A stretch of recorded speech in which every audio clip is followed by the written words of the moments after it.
you know, because Wrestling?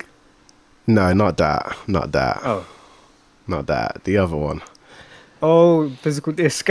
Yeah, I've never ever watched a wrestling before, so I would never know. I know John Cena and The Rock are in it, and Not anymore.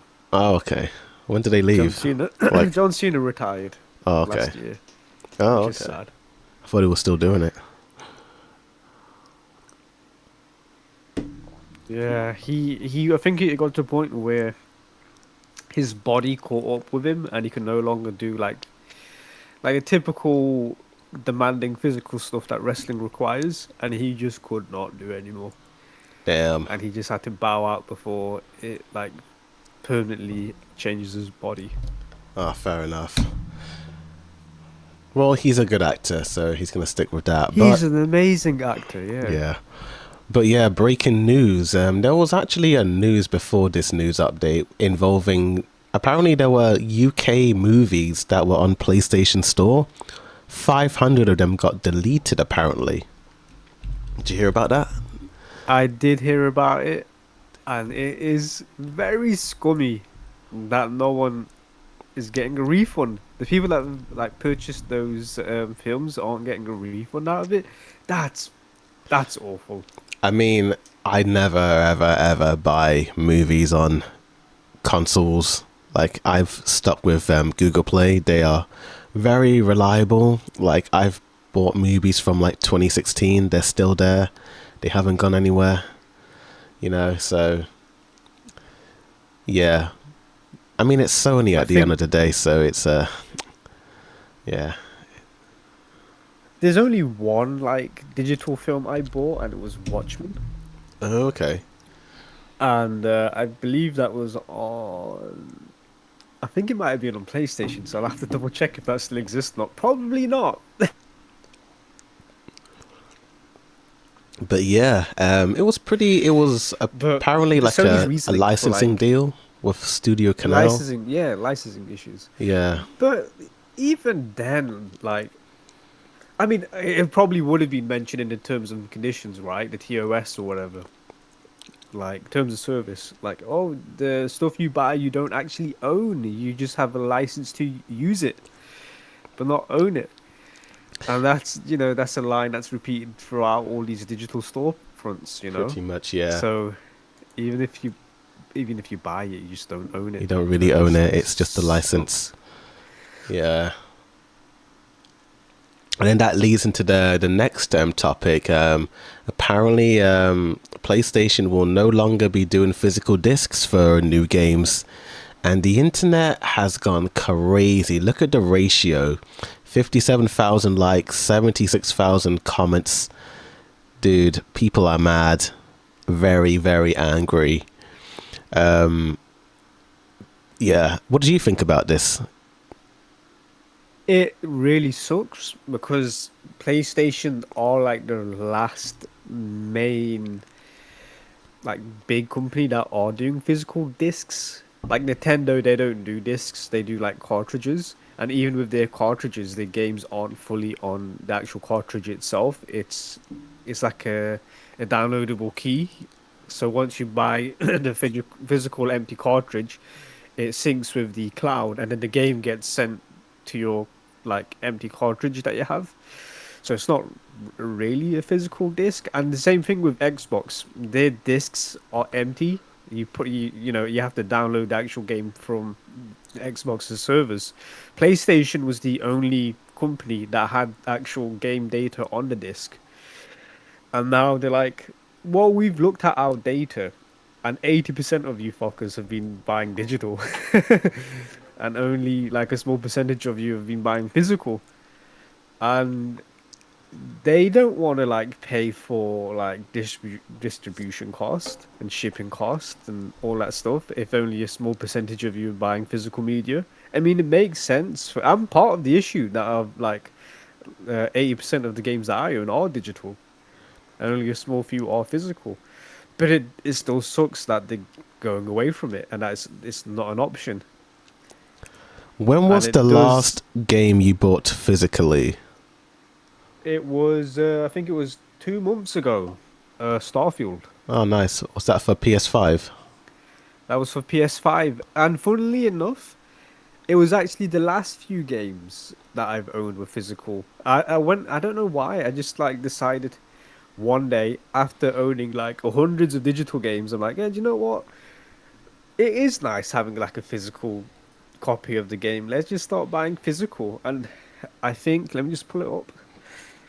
I have one, two, three, only three games that have a physical copy, I had quite which a isn't a lot. few. I think I had like six, like 6 years ago, 7 years ago, but I And gave them that's, away. yeah, because like PS5, this generation, physical media is dead. Like people be buying physical media back on like the PlayStation 3 and possibly 4, but that transition to like digital was really in the PlayStation 5 era because Sony does like have like these monthly sales. They're always doing sales. And when you look at the the the sales on their digital storefront compared to what they're selling for physical, like you just can't help buy the digital version of that game. I just feel like the reason this is all happening is that an overwhelming amount of people love to buy digital. Yeah, I keep seeing people be like, "Look at my physical media collection. This is terrible."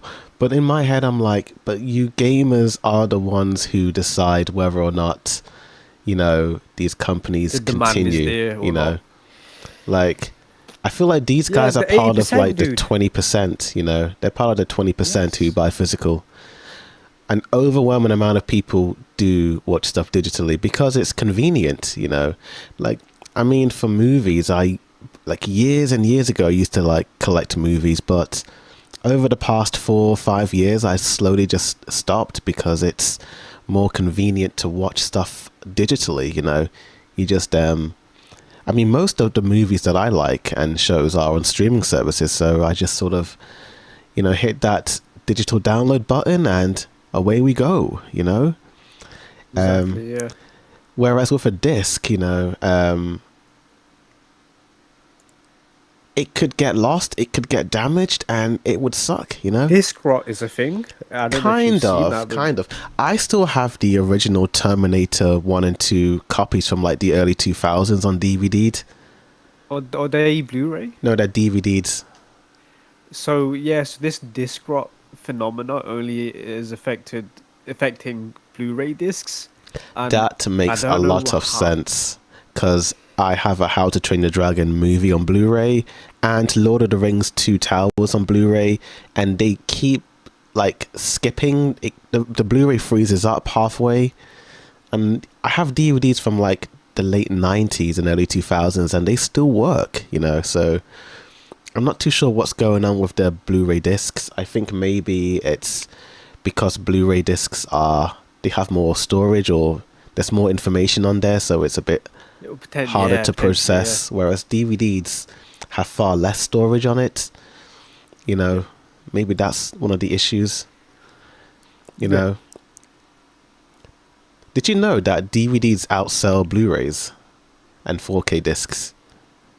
I can imagine that. Blu-rays are expensive. Very expensive. Like because I was what was it? What movie was it that I noticed this? It was like last year. Like I was going to HMV and I just noticed, not only do they have DVDs but Blu-rays and 4Ks. Like I remember when VHS started to phase out, like they removed the VHS tapes and still had DVDs. But even though 4Ks and Blu-rays are the new thing, DVDs are still in stores. In fact, I see more DVDs over Blu-rays sometimes. Sometimes it's kind of hard to find like a 4K or a Blu-ray disc. Yeah. I think it's the price. It's the price. And it's the same with video games. Like some of these games are like Expensive, 60, dude. 70, 80 pounds. 60, 70 pounds, 80 pounds, yeah. Then GTA 6, let's be real, it's £100, not Yeah. 70 what they're selling for. If you want the real full what the whole. It's a bit scummy that they're doing this, that they're locking game content by the Ultimate Edition. But if you want everything that this game has to offer, you need to pay £100 or Yeah. 90 quid here or whatever. It's ridiculous.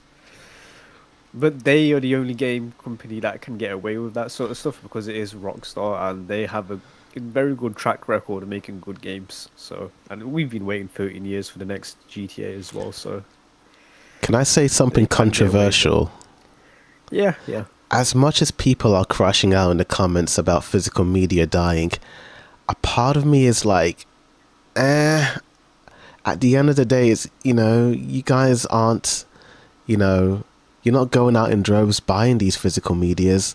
I sort of don't really care, I'm just like, No, yeah, we are you part of the know, issue. I agree. yeah, Like, as much as it sucks that Sony has made this decision of getting rid of physical media, I am part of the problem. yeah, I even me, Most of my like, games are digital.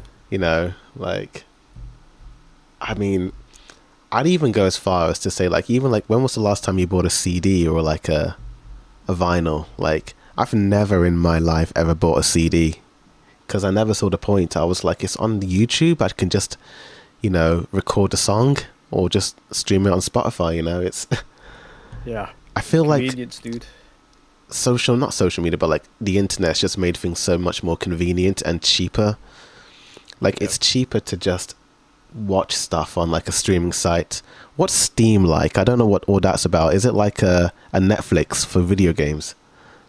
No, no, that's Game Pass is what you're thinking of. Oh, That monthly subscription of like pay any game just for paying for this subscription service. okay. Steam is a PC digital storefront, and their games are cheap.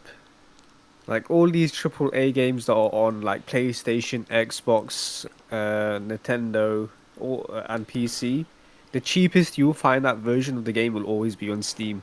It's just how it is. And there's a lot of users on Steam. There's like I think Steam has like over 60 million users, probably Whoa. more than that actually. But it's because they've been user friendly. They weren't like a greedy company.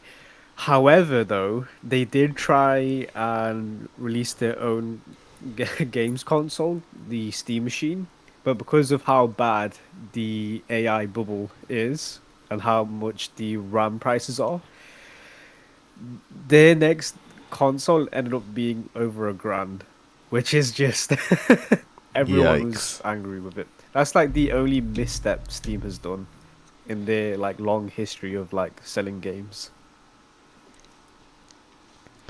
Damn. Okay. That's very But Steam, interesting. like it's awesome. I like Steam. Okay. I don't know if you can hate Steam, but I will say it Steam is just like any other storefront where you don't own the game you buy. It is just a license that you're holding on to. But a lot of people, because it's Steam and a lot of people love Steam, they just ignore that fact for All some this reason. It's like just outrage online, I just feel like in like a year or 2 years time, people are gonna forget all about it. I just I just feel like this is the type of in the moment type outrage that doesn't really last. Remember when Will Smith smacked Chris Rock at the Oscars? Like how people yeah, were outraged by that. Now no one really cares yeah. about it anymore. They're like, whatever. Will Smith was in a movie, it did pretty well in the box office, and people just moved on. I just feel I'm like surprised he still went away with an Oscar. I know that's I thought they would crazy. change the decision, but like no, let's No, just they keep just it. gave it. I just feel like whenever outrage happens on social media, it happens for like a week or two, then on to the next big outrage. Yeah. So I just I feel, will yeah. say, I do hope PlayStation reverses their decision, but I don't think they will. And if they did reverse their decision, nothing will change. Everyone will still be buying digital Yeah, over physical, and Sony will be like, "See, we told you so." And I yeah. would just wasted so much money doing this. I mean, They yeah. should have done it the same way as Xbox, because Xbox has also like slowly gotten rid of physical games. Xbox never announced like fully stopping physical games, but clearly they have. Sony just did this stupid move of just announcing it publicly, and that's why they have this massive backlash online. Hmm. Yeah. So, I mean, at the end of the day, if I was the head of Sony, I'd look at the numbers and be like, let's just keep doing what generates more money. And it does look like digital media is out surpassing physical, as much as people want to, scream and cry about it, that's the reality, Not many people are buying physical media anymore, You go to a to gaming be the shop. devil's to be the devil's advocate, sorry, their next games console is scheduled to be released next year, the end of next year. And dude, it will be over £1,000. Yeah. No one is paying that much for the next games console, especially if it doesn't have like a physical component, I'm like I'm physical sure discs. people are gonna still buy it. Like people just go gaga over the new consoles. They want to play the No, new you're right. games, and You are right, but I don't think it would be as much as you'd think it would be. fair enough. I mean, I'm sure there's like And the one of fact, those. What do they call them? Those portable external disk drives. Like I'm sure they have that. Do they not? well, no, because remember they've announced that no more new games will be on discs. Oh no, I'm talking about like older games on like earlier consoles. Like maybe if people want to still play their older games on the new consoles, does that not So work? this is amazing that you brought that up because this is what killed Xbox, by the way, is that line of reasoning. Well, if you want to play physical media, we've got a games console for you, and it's called PlayStation 5. Even though they're trying to sell the play, because if you want to try and sell the next latest thing, the last thing you want to do is push people to the old thing. And that's exactly what Xbox did, and what basically gave PlayStation the victory of making them like the number one gaming console in the world. Basically, I'll give you a little history of what happened with Xbox. So, you remember how big Xbox 360 was? Oh yeah, I remember that It time. was huge. They were basically winning that generation between Xbox 360 and PlayStation 3. Yeah, 360 was massive, yeah, I had one. I remember and that time. then And then it was time to announce the next generation consoles, the Xbox One and PlayStation 4. They were both going to come out at the exact same time. But the issue with the Xbox One, you'll need to have like an internet connection for 24 hours. You need to be like, they'll be online checking every single day. You can't share your physical discs. If you want to share your discs, you'll have to buy an old 360 console. If you don't want to be connected online 24/7, you'll have to buy the old 360 console. And because of that line of reasoning, people like F you, I'm just going to go to the competitor. I'm going to buy the PlayStation 4. So the same thing with like PlayStation trying to sell the PlayStation 6. People are not going to accept, oh, you want me to buy a PlayStation 5? No, I'm going to go to the competitor. That's the last thing PlayStation would want. I can't help but feel that the reason why PlayStation are doing this is because they don't want people buying secondhand games from those, That's um, also a huge part of it, yeah. bargain places. They want to up the prices on their digital stores so that people are forced to buy the old games. I think that's why, Because if you have a physical game and you play it and you sell it for cheap, people go to Yeah. that, and PlayStation are like, oh no, we want money, It's all Yeah, of about the course, yeah, money. corporate greed, yeah. I think Because like that's if you released a game 10 years ago on physical discs, right? You could just pick it up for like £5 yeah, instead of buying it brand new for like 60 on exactly. the Yeah, digital storefront. I think that's probably one of the main driving force behind this choice. But that's another thing. Like, if the option isn't there to pick up for like a cheaper price, no one's gonna bother buying it anyway. So what's the point? Just give them that option. The more option consumers have, the better your sales would be. No. I think this is a bad decision, dude. I like PlayStation, but this is a bad move. I feel like it's gonna And I'm part dis. of the problem. I Isn't it am gonna part of the problem. destroy all these like game stores and game and It will, yeah, dude. CEX? PlayStation is You know, the leading platform for like physical media. It will absolutely kill these companies. yeah.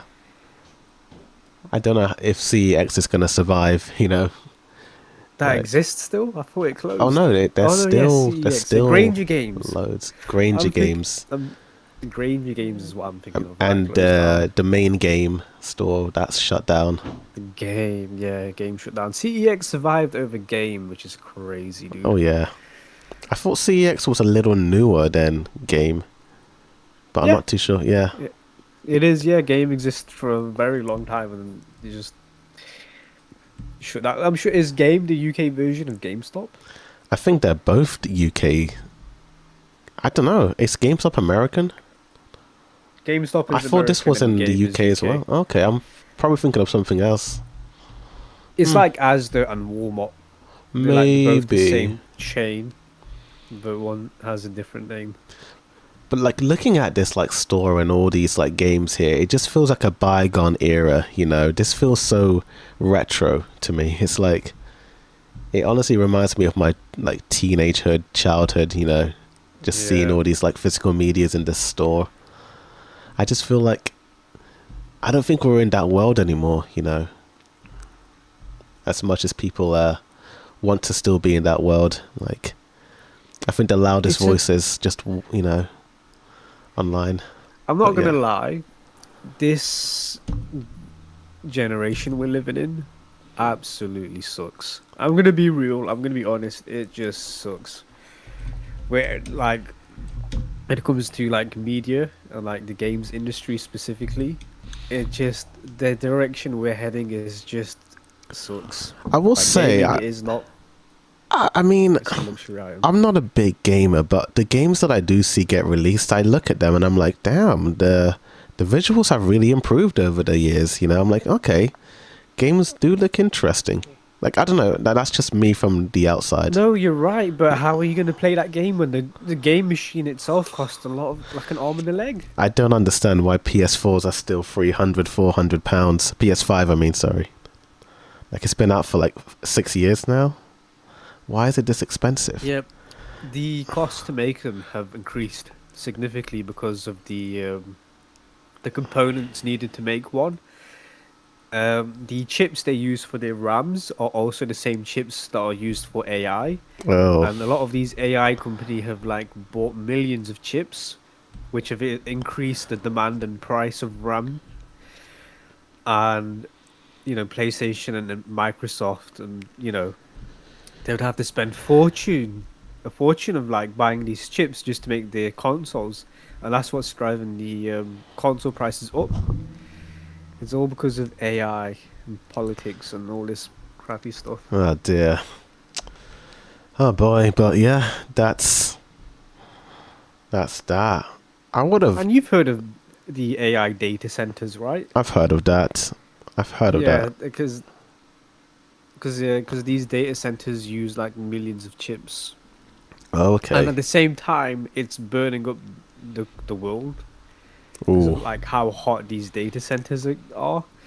And I'm like, bro, we're gonna get to a point where there's no more water yeah. because of these data centers. All the Because ice all these caps data will start centers need melting. water. Yeah. Yeah, these. Well, it's even going to speed up the process because these data centers need water to cool down, and there's not going to be enough water. This scummy guy who's on Shark Tank, I think it was him. He's like, "We need you to stop drinking water because we need it for our data centers." He said that. He said, that's what he said. He said, "We need you to stop drinking water so we can use water for our data centers." Like, That's piss off, bro. crazy. Just get out of here. That's crazy. But it's like the thing is, I'm seeing a lot of idiots still use AI. They're still using generative AI. They're still using like, oh, it's so annoying and so stupid. It's fucking ridiculous, man. And Yeah, we're in this new era. it's depressing, dude. And then people are using it for like political points as well. Like, oh, look at this guy stabbing this like victim who's white and all, and it's obviously AI, but it's Oh, used to okay. drive up hate. It's so stupid. I've never seen that before, but okay. Ah, but just a lot of stuff in right wing spaces that I Huh. occasionally see. I But yeah, think I'm just so far removed from that area of the internet. I used to get that trust me, content years ago, but not anymore. it squeezes now and again. It squeezes in somehow. It just Huh. does, and I don't know how. And it's oh no, I know exactly how it squeezed in. It's because of that stupid movie that has come out, that Citizen Vigilante. Just because it's a film, and it's a film that everyone's talking about, that squeezed onto my feed, and then it's such a dumb I think film. for me, whenever I see those type of content creators, I just hit the not interested button, or sometimes I even block them. Yeah, And I think it's gotten to a point where I bet I do not even see any of their content on my For You page. You know, my that's For You good. page Yeah. is pretty it's pretty diverse. It's pretty open minded. You know, which is probably the way to go. You know, I like listening to content creators that are more open minded to new things and new shows and We just need games and a blah new blah blah. platform that Yeah, isn't run by fascists. yeah. I mean, to be fair, like as long as your For You page is, I guess it all depends on your For You page and the type of content you consume. You know, Yeah, the moment you click on one little thing, oh, it's there. You're gonna see it. I noticed if you like interact with things that are more centered around female like genres or things like I don't know K-pop demon hunters for example, you don't really see those types of people pop up, or you know, Nah, or like Wuthering Heights or the Barbie film. It's they're not no. really popping up. It's usually I see it a lot more when in like, well, I used to, but with DC, you know, like DC properties, I used to see that pop up a lot more. But yeah, that's the sad news on PS5. Yeah, let's hope that things change in the future. But with the way things are going, it all depends on the fans, dude. It all depends on them. You know, it all depends on the gamers. You know, they have to vote with their wallets at the end of the day. Listen, I know like we want to move to a different topic, but like, dude, just now I'm just scrolling on my feed. The guy who runs this freaking site, Elon Musk, who Oh, owns that it, dude. just posted. He just posted like this white supremacist AI slop. Like, come on, bro. We're never escaping it. It's there, dude. It's Hmm. there. Yeah, whatever. It's like, yeah, your For You page and all this stuff, but Yeah, it does show up every now and it's again, but I guess I just don't see it enough for it for me to, you know, lose my mind over it. You know, it I used to guess it's the happen. people that Yeah, it's actually like the left wing people that I follow, but then they respond to these like that's the crazy AI problem. videos, and Yeah, that's why. there Yeah, are certain content creators on TikTok who respond and make sort of like videos criticizing them, but it's like as much as you know, it's good that they are open minded. It gets a bit annoying when you know you see that content appear in a quoted yeah, tweet or whatnot. It's yep, like, yep. I end up having to block them as well and just find other content creators to follow.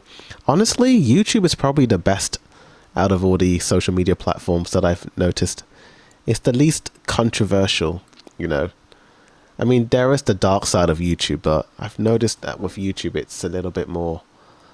Yeah, do you It's know what? You're better. right. Yeah, I've not seen any crazy stuff on YouTube It's so far. really on X and TikTok that I see it happen. Yeah, I think TikTok is getting worse now, and I'm starting to yeah, get. because it's yeah, TikTok is owned by that David Levison. No, wait, what's his name? The guy who owns Paramount. Yeah, So, and he would eventually he's going to be owning Warner Brothers also, which is crazy. But yeah, it's not going to look good. I will say I think I'm starting to prefer. This might be controversial, but I feel like X is not as bad. compared to TikTok. I feel like TikTok might be the worst of the social media Yeah, I'm not on platforms. TikTok. I was on TikTok and then I just stopped using it. But I don't know how bad it is at the moment. But yeah, It does get you down when you like. There's just a lot of different opinions. Like it's just a bunch of strangers who you've never met just say, "This is my opinion. This is what I think," and it's like, I would like. we need this country to go back to being white again. It's not even that. It's sometimes even the opposite, you know. But The opposite. yeah, like We need this country to be more multicultural and diverse. That doesn't seem that bad. no, it's not that. But it's like they made that content when that's good and all, but the comments, it's the people on the Oh. other side who are like, you know, it's the comment section. I think is the worst part of TikTok. You know, it just feels like a bunch of spams and babies on here just saying things to get popular, you know, to be noticed, Yeah. because they're not noticed in the real world, so they need to say all that stuff. Yeah. But yeah, that's social media and TikTok and PS5. Wow, that was a big topic. But yeah, on to the next big topic. Let's move on to anime. So, Bleach: The Thousand Year Blood War arc. That movie, the first 3 episodes came out in the cinemas last week, and I saw it. I saw Oh. it for the final season. Was it good? Was it I everything you could hope? could it'd be? not stand it. Oh no. It was insufferable. Absolutely no. insufferable. And it's not really the plot. Well, it kind of is, but I don't know what it is with this new season, but ever since this arc began, they are really ramping up the fan service. Like, Bleach used to never really be like that. But all of a sudden, it's just fan service almost every 5 minutes. It's really annoying. And it was really apparent in this movie, and I got really frustrated with it. Also, this movie is very exposition-y, you know. There's a lot more talking and dialogue and repeating things from the previous season. And yeah, Right. this might be a hot take, but I wasn't really if I say it, I might end up putting you off Bleach. But I still think Bleach is a great show, and I still recommend you watching it. But Yeah, I plan on watching it. Yeah. God, I'm not gonna lie, I've been struggling with this past season a little bit. Oh. But from what I'm hearing from the fans, it does get really good towards the end. That's what I'm hearing. And a new trailer came out, and I saw it. It got leaked by the actual content, the actual production committee. They were meant Oh, to great. release it later on, but they put it on unlisted on YouTube, and I think someone accessed it and they released it on X. And yeah, Viz Media, they're very very Viz. silly, you know, very silly. But from what I'm seeing, it looks interesting. I'm quite curious to see what happens, but it's getting a little predictable. I think I know where it's going. Is this adapting the final manga arc? 'Cause Yeah. Wasn't the final arc bad? Yeah, it Is was what I very remembered. controversial. Like, a lot of people were hating on the author when it came out. But I feel like the anime, according to the fans, it's fixing those issues. And I'm like, I can see, like, because I've never read the manga for Bleach, so I don't really know. But Yeah. there are things where I'm like, okay, this is good. I feel like the first part of the Thousand Year Blood War arc was the best. I think that's like the best the Bleach has ever been. That's where the story gets crazy. There's twists and turns and conspiracies. And then it kind of just becomes a little predictable. It's very set in stone, you know. It's like all the mysteries are and secrets have been revealed, and now it's just the final battle, essentially. And the action is good. It's good, but I did expect a bit more from the plot, I think. And I don't know, maybe I'm just a bit fatigued over Bleach because I've been watching it since 2016, you know? Oh right. Yeah, so I'm just a bit like, okay, Ichigo, he's here again. It's kind of crazy. When I first watched Bleach, I was only 2 years older than Ichigo. And now I'm like way older than him now. It's kind of funny. What about One Piece, dude? Jeez, I've been I mean, I started reviewing out it in for 2020. years. I started One Piece in 2020, so it's still Yeah, kind of new to me. It's not new, but it's new to me essentially. yeah, I get you. Yeah. But yeah, the Wow, thousand. so you watched Bleach before One Piece? Yeah, I saw it in 20. Was it Wow. 16? I watched the main show. I sort of fell off it because the final arcs were a bit slow. But then it got really good in the final arc before it went on the hiatus. Like, that final arc is amazing. It's not what you expect it to be. It completely takes a different turn, and I think it was for the best. And that's what Bleach does. It's very like predictable shonen, and then it will have an arc which will blow your mind. Then it'll go back to the shonen stuff, and then it'll have like a whoa arc moment, and then. But I think like some of the earlier big reveals from spoilers, considering a certain villain. But yeah, Bleach: The Thousand Year Blood War arc. Will you actually watch Bleach? I will, yes. Yeah, 100%. I've only had this, Disney Plus account for like a few months. Like 4, I think. So yeah, I'll have to check it eventually. Yeah, you gotta check it. And speaking of another big three, the One Piece Wit Studio remake teaser trailer finally came out, and yeah, people are hating it. I was also disappointed by it, I can't lie. When I first saw it, I was like, wow, this looks really cool. I am very excited. But the more I watch it, it just looks like Wano. That's what I'm saying. This is like, Wit has a unique style, and I don't see any of it in this whatsoever. I don't know if you are aware of this, but this is the same team that worked on Attack on Titan seasons 2 and Oh 3. god. Like the same Dude. director, the same art director, the same action director. It's literally Attack on Titan seasons 2 and 3, but One Piece. But I 'Cause don't get it's that vibe, you know. because it does look like Wano. You're right. Because you could have just said, "Hey, why couldn't Toei? What were they called again? Toei, Toei animation. Toei. Sorry. Why couldn't Toei just animate East Blue again or something like that? I mean, they You already know, did a they couple of already years did, ago. They could did do it. an they They did could an do it East again. Blue episode movie OVA. So this is like the fourth Do adaptation of it. because that's what it gives me. This is the vibes that it gives me. You know, this doesn't. It's not. I don't know. It's not inspiring me. It's not giving me anything new. It's just here's One Piece, but with slightly better animation. I really did think it was going to look more like Attack on Titan, you know. That's yeah, exactly, Like yeah. With a I was thick going border, in like like the thick thick outlines and outlines, and that sharp rim lighting around the characters. Like you see it a lot more in the Levi versus Kenny scene, like that classic wit style. That's what I thought it was going to look mm, like, you know. but it's But not it's here kind of not whatsoever. that, is it? You know.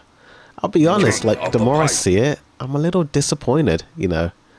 I didn't want to, because when I saw it the first time, I'm like, wow, this looks so cool. But when I compare it to like Attack on Titan and even like Toei's One Piece, I'm like, huh, this looks kind of normal. You know, it's not bad, Yeah, but it's just ordinary. You know. There was so much yeah, that's a hate. good way to Yeah, describe it. it's just Ordinary. it's very It's just ordinary. yeah. People It were just there it is. hating on the CGI last week, like hating on it, because like there's a CGI like panning shot, CGI ships. But honestly, I'm not.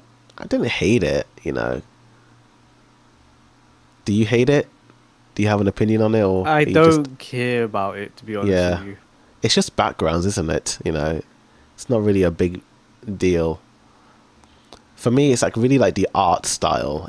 I did think it was gonna look more different. I thought it would look a bit. I thought it would be in the same essence as Attack on Titan, but I it's mean, not this that. one shot of But Luffy kind of is. It has like the outlines and the rim lighting, but it's just that one scene. But it's not really there, is it? it just we need to see the full episode. This is just like a little like trailer, Yeah. but we need to see a bit more of it, to be honest, to like fully judge it. But right Yeah. now, I'm just not. Like this scene It of doesn't Buggy, appeal to it's me. literally like, it's just giving me Impel Down Buggy, you know? Like there's not really a Yeah. big difference there. Yeah. Not really a big difference. But yeah, let's just see where it goes, you know? Let's just see. It's not bad, but it could be a lot more interesting. But moving on from that, apparently Cyberpunk Edge Runners has a new trailer that came out last week. Did you see that one? I've not seen it, but I have seen like the characters that they've shown. It is. I still get grossed out every time I see a child in this world because it doesn't. This. It's very disgusting. This cyberpunk world, you know. Every time there's a kid in it, I get like cringed out of it. Yeah. But other than that, I do love Cyberpunk. The game is amazing. Edge Runners Season 1 was amazing. Edge Runners Season 2, I don't think will have anything to do with Season It's 1, like a so I new don't know why they cast of kept the Edge characters. Runners. Yeah. It's a new cast of characters, but they decided to keep the name and call it Edge Runners 2. The voice of Mr. Krabs is in this season, which is Oh, going to be cool. sick. I think he plays the big tall dude. Oh, I see. But yeah, I can't wait. It's just I believe the same was it this Studio Trigger. They worked on the Suicide Squad show, but it didn't do that well, so they went back to Cyberpunk. Wasn't that Wit Studio? Because no, it was Studio Trigger. Oh, okay. I might be thinking of another show. Okay. It's the Isekai, the Suicide Squad Isekai show that they've Yeah, done, you're right. and it wasn't good. Never saw it. I tried watching it; it just was not good. Have you seen it? I heard bad things about it, so I just skipped it. Suicide Squad. Oh. Suicide Squad. No, I'll probably take a look at it, but I don't know. It's not really doing anything for me, if I'm being honest. Like, I feel like I liked I've the. not seen a trailer. I'm looking at it. I'm like, eh. It just looks Did like you a. watch season 1? I of Edge did. I Runners? did. I really loved the first half of season 1 before the time skip. I feel like I sort of wasn't really feeling the time skip era of the show. I just preferred the characters in that era of the show. I kind of wish it was that for the whole show. I'll be honest, I'm not a big fan of when TV shows do a time skip in between, like in the middle of a season. They did that with the House of the Dragon, and I kind of wish they just stayed in the same Especially time period. when there's not a lot of episodes left. Yeah. It's too sudden, and They then should there's have- not enough. They should have done that for like season 2, you know. Yeah. But yeah, it is what it is. You know what? These cast. There's only what 4 main characters, or whatever. It does. Yeah, I'm interested. I haven't seen the trailer yet, but it's Cyberpunk. I love Cyberpunk. I do get grossed out when I see kids in this universe, but I can't wait. Cool. It's gonna be sick. Let's see what it's going to be all about. But on from I that, say kids, but the season 1 it didn't have a kid. It was a lolly character, and lollies freak Oh, me yeah. out. But yeah. yeah, they do. But from that, we have a new update. So One Punch Man released a brand new poster for season 3 part 2, and it's pretty much the same thing. So don't know if you can see it here on the shared screen, but the top one is the new poster and the bottom one is the old poster. Pretty much I identical. can't see it on the shared screen. You can't see it. No. Oh no, I can. It's updated. Oh. So the top one's the new one, the bottom one's the old one. Spot the Why? difference. They It's just added the big dude in the background, but why? yeah. Is this for season 3? Season 3 Did they part redo this? 2. Oh. Just let it die, dude. Just let Yeah. the show die. Yeah, it's bad. just- It's really bad. They Yeah. should just give it to another studio at the very least, you know. I just don't think this studio has the capacity to do it because they are overworked and underpaid. They don't have enough.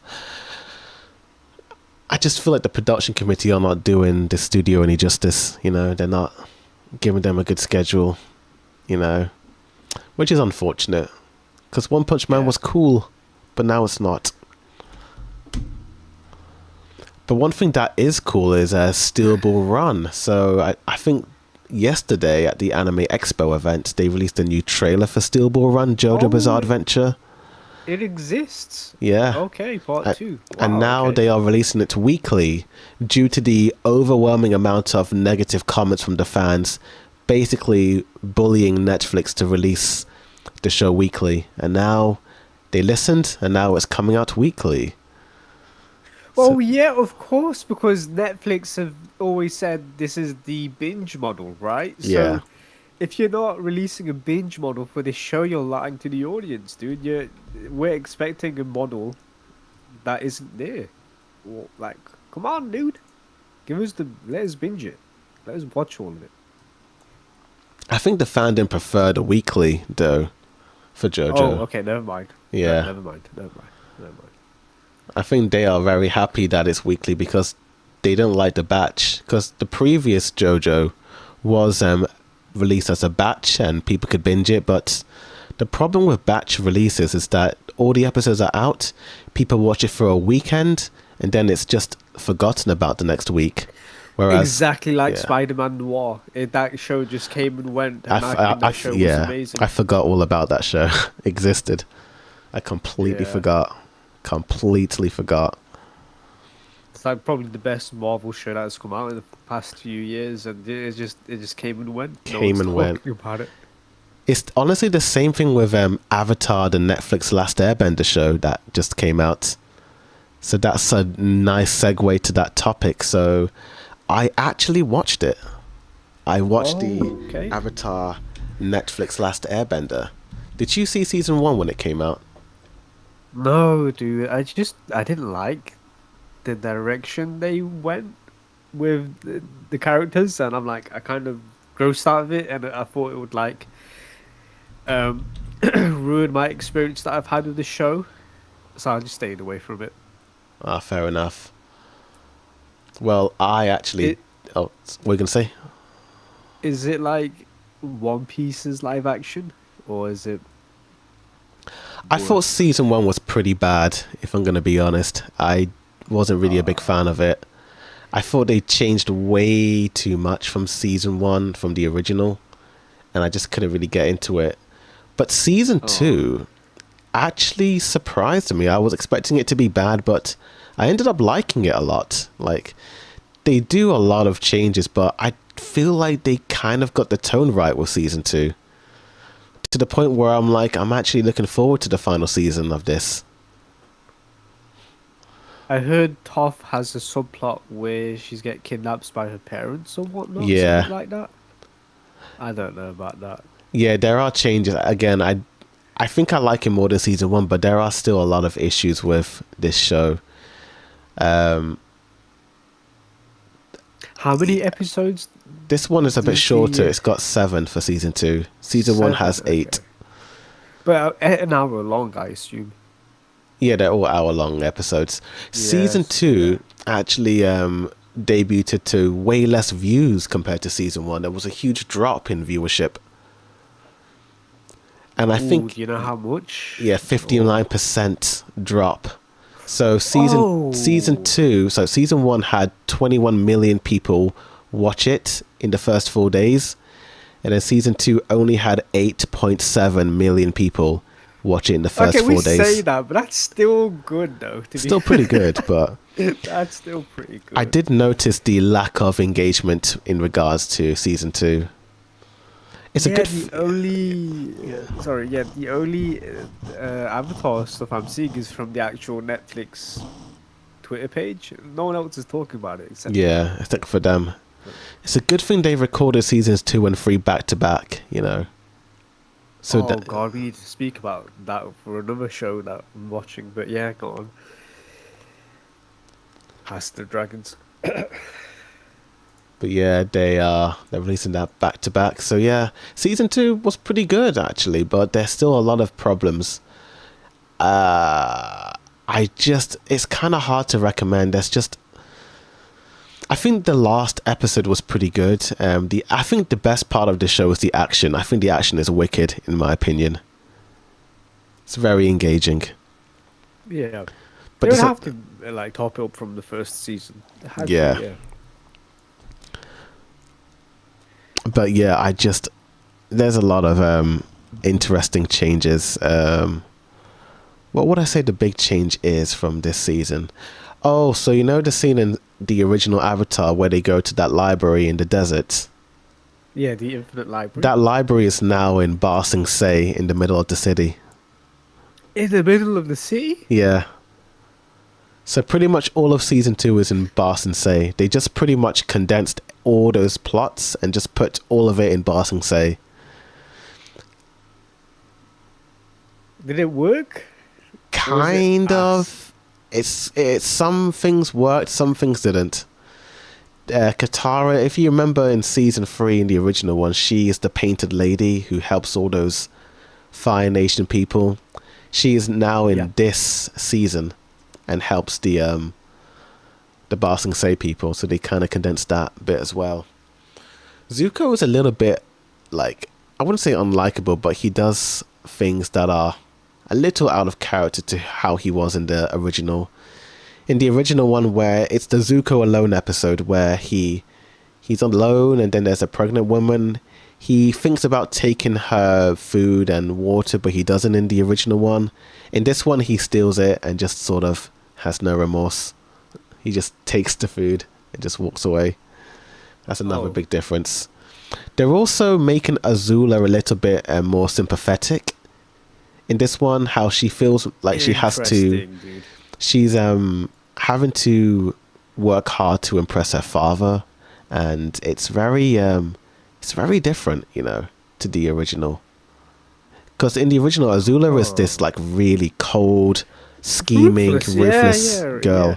And she kind of is that in the remake, but there's a lot more moments where she's almost...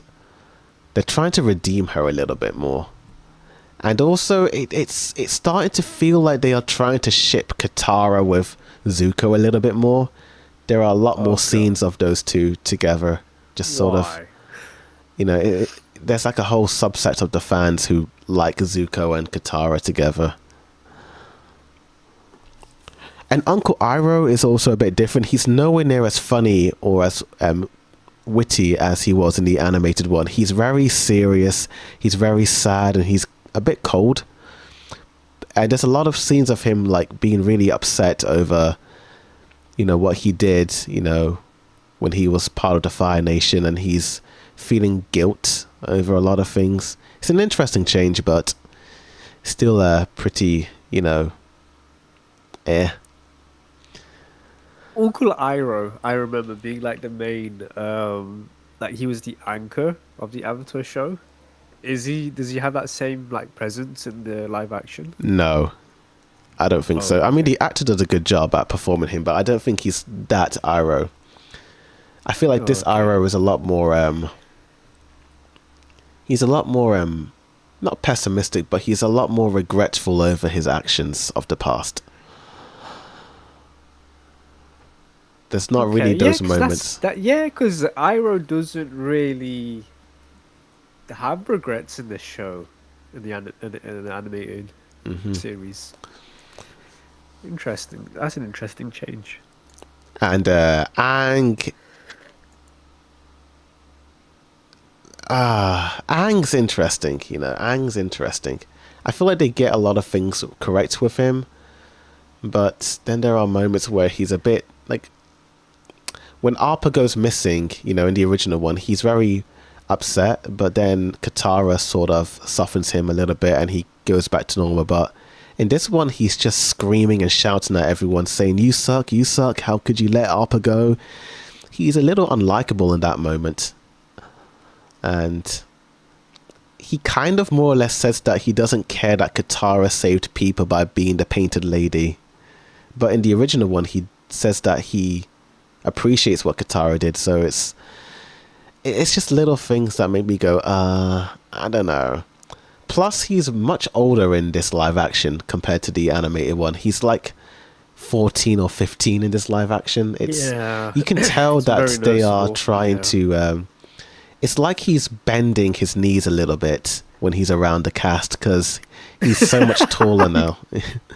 It's like he has Well, to that like, sucks. Yeah. yeah, That's the main worry I have with the Harry Potter show as yeah. well. It's Like just this like guy the is. kid's gonna have He's like a huge growth spurt, because and in he's just gonna season tower one, over everyone. like he was like a baby compared to everyone else. He was tiny, but when he was standing next to Katara, his head was like by her shoulder. Do they ever address it? Oh yeah, in episode Like one, how- immediately. Like, do you know Oh, Suki? good. Okay, Do you remember I like that. Suki? Yes, yes, yes. Yeah, She reunites with the guy, and she's like, "Whoa, Aang, you grew in so short time." And then they're like, sort of, like, trying to measure who's the tallest in the group, and it's like Aang is almost the tallest now. Like he's like the same height as Katara. It's so funny now. It's You know what? I respect it for not trying to hide I it. like it though. They are changing the plot now because they did reference that it's been like a year or two since the end of season one, so they're changing the timeline a little bit because of Aang growing up. So, Yeah, but I don't mind it. Like I feel like this. I don't mind that. I kind of like Aang a bit more in this season, you know, because in the first one he's like a little baby. He felt too young to be the Aang, because Aang in the cartoon is 12, but Aang in the live action felt like he was 9, and there's a big difference between a 9 and a 12-year-old, you know. Yeah, But in this one, he's like he gives off like being 14, and he's a little bit more closer to how Aang was in the cartoon in terms of the voice and the age. I think it's a little bit better. I But think that could work in its favor. yeah, Live action show, like a coming of age story for Yeah. Aang specifically. Like starts out of him being a young kid, yeah. and then he grows up into like a young adult by season 3. Plus, this That show could- is kind of bleak as well. There's not a whole lot of laughs. There's a lot of cringy dialogue here and there, but it's a little darker, you know. It's a little darker than the animated one, I think. I think because they're real people and you're seeing other real people get hurt, it's like, ooh, okay. I think maybe that's the reason why it feels a bit darker, because it's real people. That's How just about the fan favorite character, Toph? Oh, Toph's the How's, best one. She's the best one. Her voice sounds just like the animated one. It's crazy. It's like, that's like the best casting right there, in my opinion. Oh, nice. Like 10 out of 10. I think the one that's the most different is Katara. Like Katara in the original one, if you remember her, she's very stern. She's kind of bossy at times. She's very, doesn't give, you know, she's very, you know, headstrong. but- she's a bad bitch. Yeah, but she yeah. But in this one, she's very much like, let's all be friends. Let's be calm. She's very subdued in this one. She's kind of like the Zorro of the Avatar, because Zorro in the live action is very toned down. You know, he's not as jokey or as loud in the live action, and I don't like that for Zorro. I much she's prefer. gonna bust out 3 swords and be like Nidorio. Yeah, Is it? I'm messing, but yeah, that's interesting. Yeah, when they do character, like, I'm not gonna say assassinations, but like when their like whole character changes, it kind of like loses their identity. yeah. Like, is she still Katara though? Is she still like?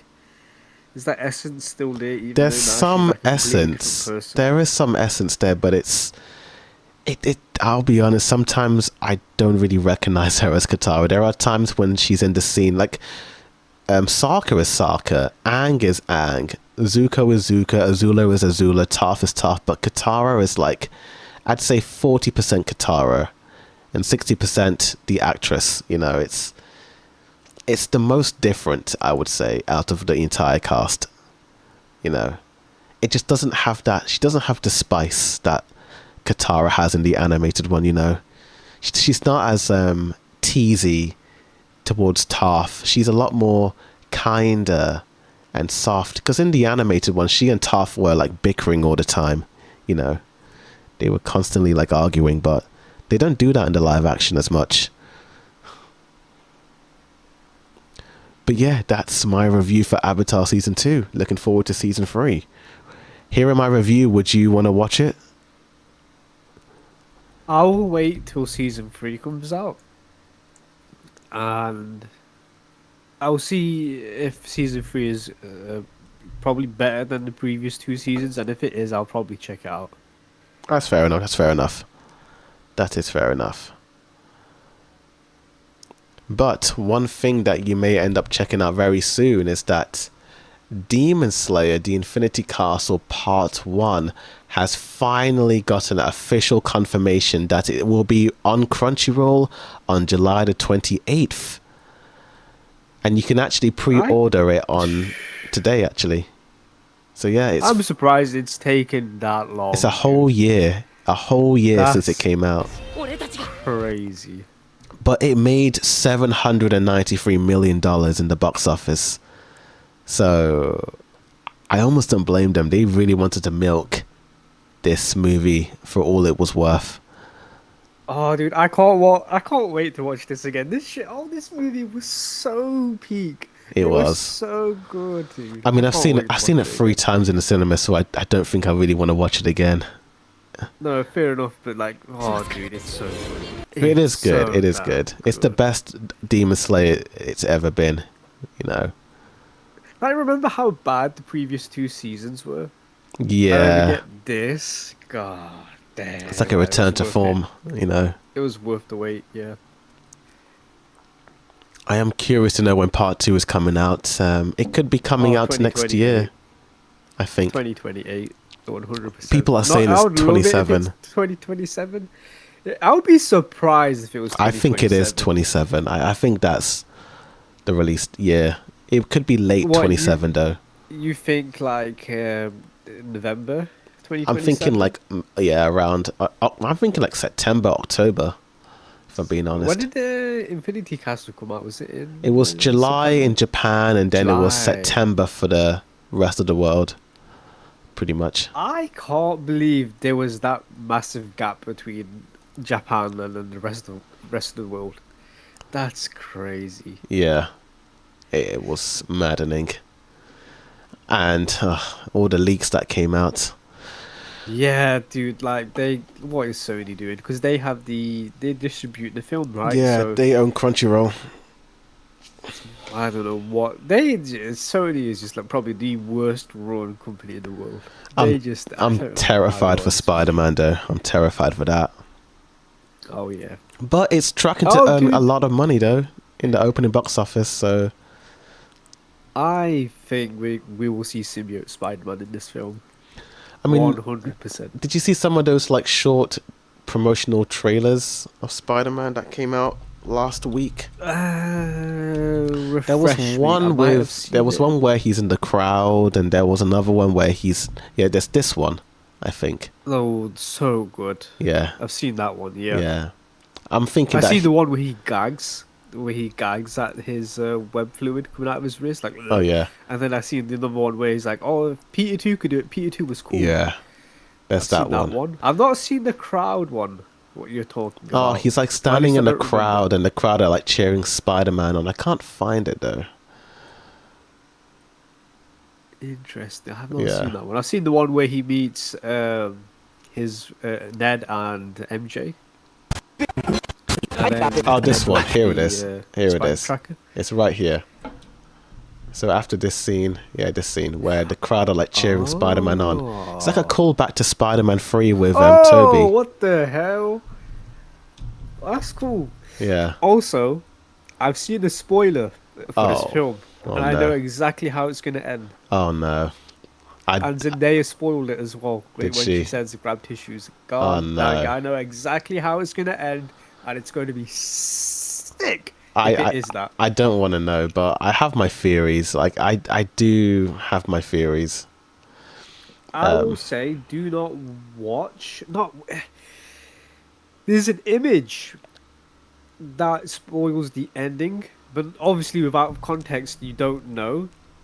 if it is the ending or not, but clearly it's the end of the film because that it doesn't make any sense. Once the film comes out, I'll let you know what exactly that Awesome. image is.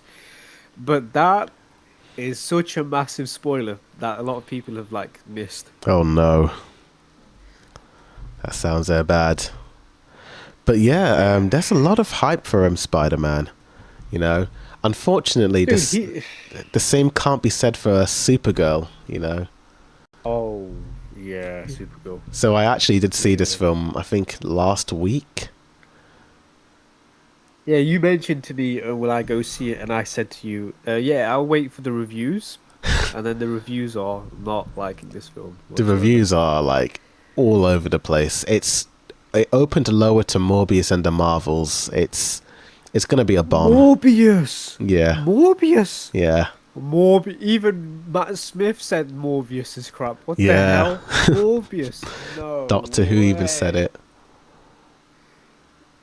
Morbius. Yep, How is that possible? I know, it's insane.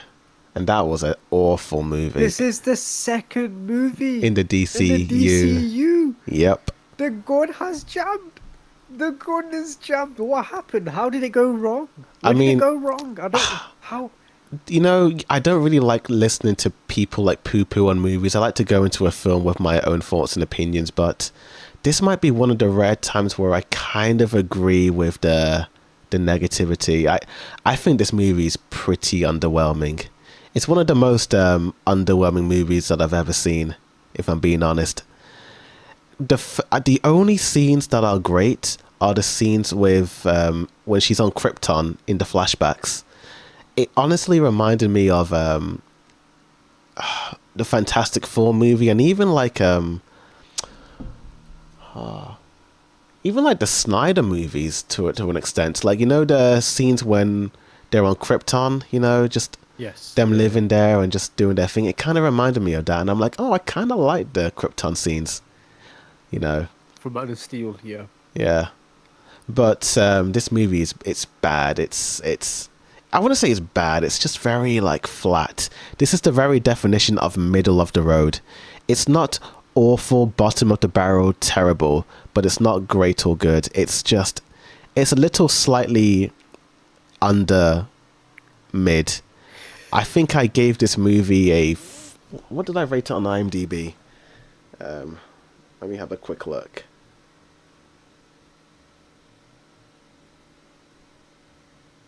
I gave it a 6 out of 10. Okay, it's more like a That's 5, still but low. I feel That's like, still yeah, low, dude. 6 out of 10. Is low. I think the reason why I liked the scenes that I liked were really good, like the Krypton scenes, and there was even a very dark moment in the movie. I mean, there's like a family, and you think they're gonna make it out, and they just don't, and it's like, whoa, that was dark. But apart from that, it's pretty boring, very boring, you know. Is Millie Eckhart good as Supergirl? Is she like So I've never problem seen. here This is like the or? first Supergirl film I've ever seen. I've never seen the show, never seen any of the older movies. From what I'm seeing, I think she does a good job. I think she's fine. I wouldn't mind seeing her in other movies, but I hate to say this, dude, but I think she might work better as a supporting character to another character. Like, I've always felt that way about Supergirl, to be honest with you. Like yeah, she doesn't seem like she's a not. She's standout not like a character. Wonder Woman, because Wonder Woman feels like a He's main not in character. Justice You League. know. You know, yeah, exactly. Wonder Yeah. Woman is like a main And I character. really liked that film as well, the first one that came out. I thought that was Supergirl great. is just basically a female version of Superman. We can't have two in the She's same a room. female, younger version of him. It's like she's very Gen Yeah, Z coded, you know, in this one. She does not wear the yeah, but suit that's a shame. until the final act as well. She's like in this leather jacket throughout the movie. I know Lobo's in this film. How is Lobo? He's okay. I wasn't wowed by him. I just saw Jason Samosa and I was like, it's Samosa. Oh, dude. yeah, it's I'll be honest, I don't want to hate on the guy, but I feel like his best role was Khal Drogo in Game of Thrones. I don't really think I've been wowed by his performance in anything else. The Minecraft movie? No, No. it's just Okay. Jason Samosa on screen. You know. Aquaman? No, I didn't like Aquaman. I didn't like the character that much. I could have done without How him. did Aquaman get what made? How did Aquaman make 1 billion in the It's box office? obvious. How does that make That movie came out in a different time. It was 2018. This was like the peak of comic book movies. Like, it doesn't matter what movie it was. People were just watching comic book movies. You know, like the first Wonder Woman film in 2017 made over $800 million. You know, that's a lot of money. But you say that, but watch Spider-Man make over 1 billion, and then watch Doomsday make over 1 billion. Like I was. Think we've. Sorry, what were you gonna say? I don't think we've like left the like the superhero what you call it, roller coaster. I think we're still there, but it's climbing. I think what's happening is that audiences today only care about the S tier superheroes like the Batman, the Spider-Mans, the Deadpool and Wolverines. But any like B tier, C tier characters like Supergirl and what was the other comic book hero that came out? What was it? Blue Beetle that came out?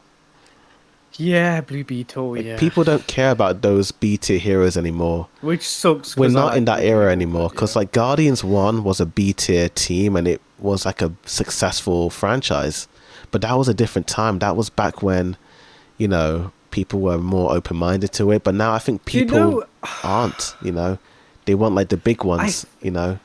I think James Gunn should have directed this film. I think that James Gunn should have written and directed Supergirl because he does a good job of like bringing new characters to screen, like the Guardians of the Galaxy. I think James Gunn should have been all over this Supergirl project, but he's obviously too busy working on the original Superman film and then the sequel. But I think that's where they messed up. I think this writer who they had obviously couldn't adapt the comic book accurately enough, because that's what this film was based off. Was that a very good comic book, but it obviously clearly didn't do well. But The strange thing is that this movie does feel like a Guardians movie, but kind of in the wrong ways. It's like a very tacky, cheap version of Guardians of the Galaxy 2 and 3, you your know? poor imitation, yeah. Yeah, like they have these like needle drops for songs and then they're like fighting while there's a song playing. And they're always in space going to like bars. It's like a combination of Star Wars and Guardians, you know.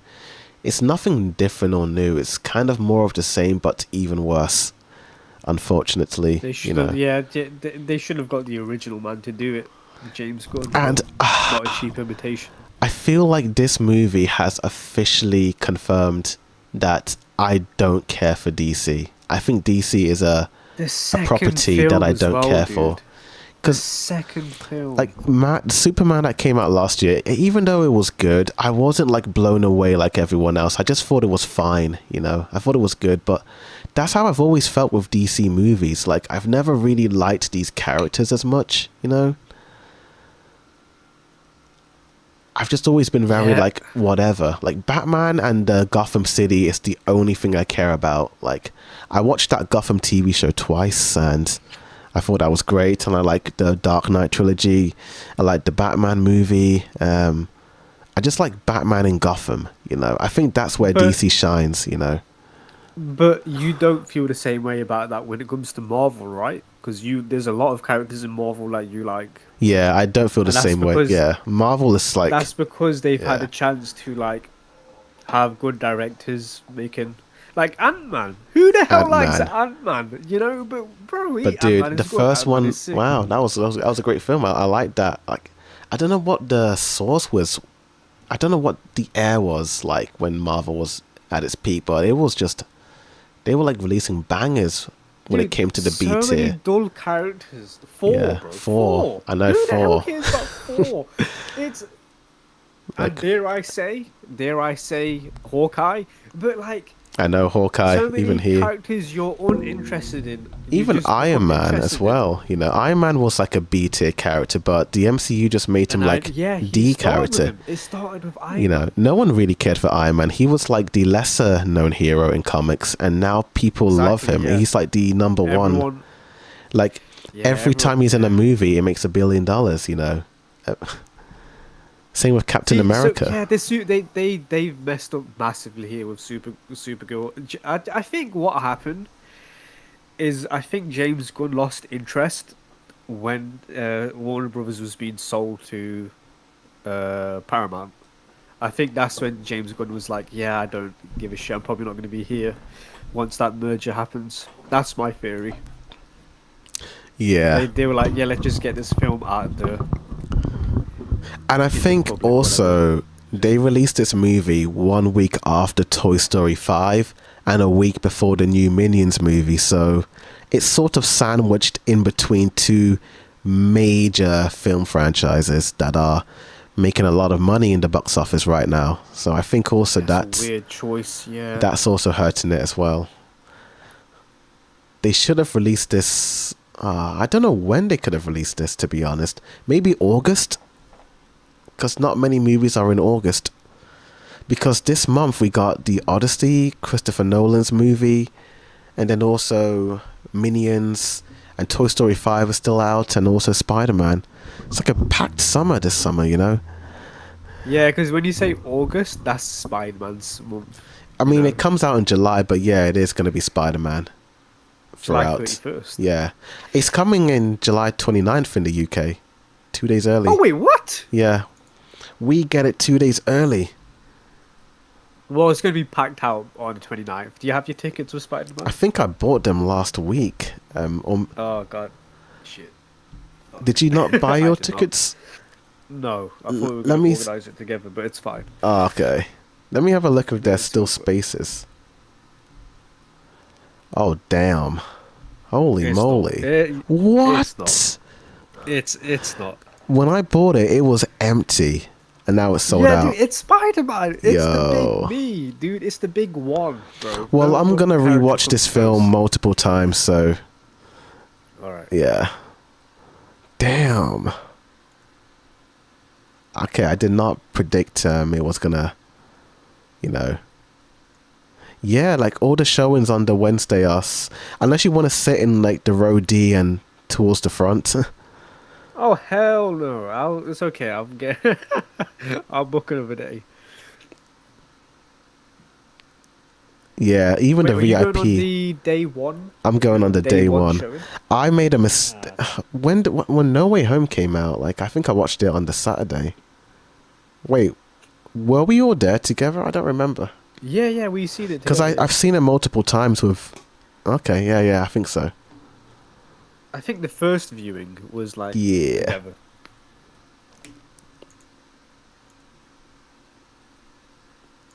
Holy moly. Okay, I literally didn't even think it was gonna sell out. Because I literally bought it last week and it was so empty and now it's all sold. Damn. That's crazy.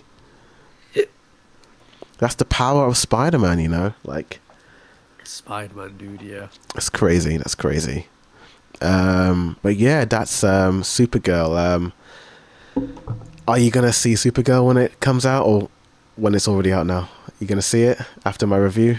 Probably not. Even if it comes out onto streaming, I probably won't watch it, dude. I think this is the very definition of anime filler, you know.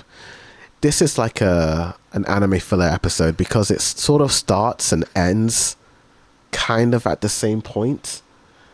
And the way it ends, it kind of leads into the next movie with, you know, it's sort of like you don't need to see this one, you know. Yeah, it's what it is. Since you don't want to see it, I may as well spoil it for you then.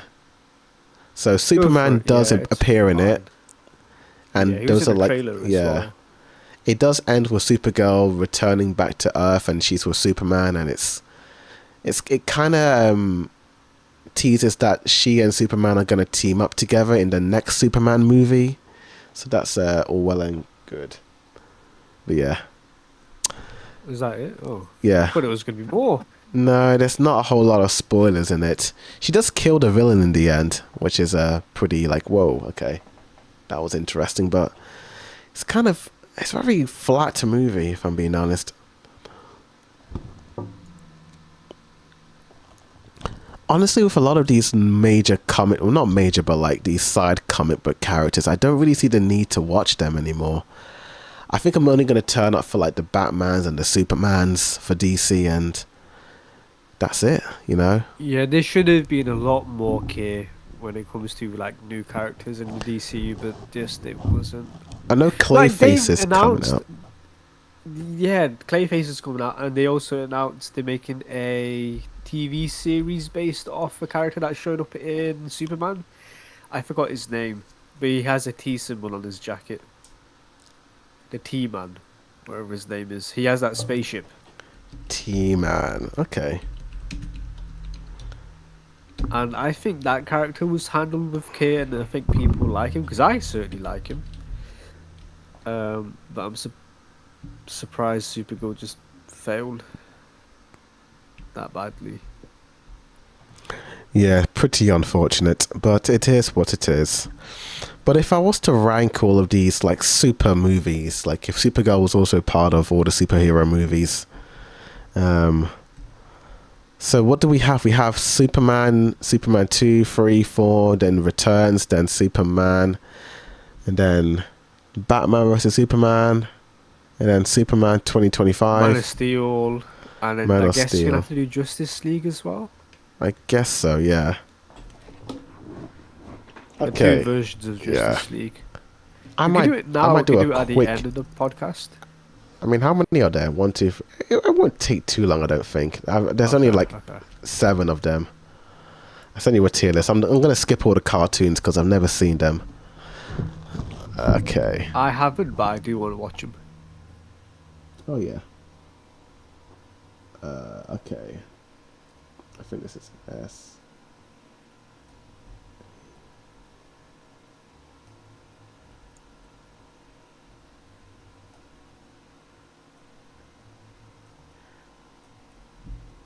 What the hell is that? Who the hell is that? Shad Steele. Who is that? Who the hell is Shad Steele? Never seen him before. What? Actually, this wasn't so bad. Oh, I don't even know what happens in Superman 2.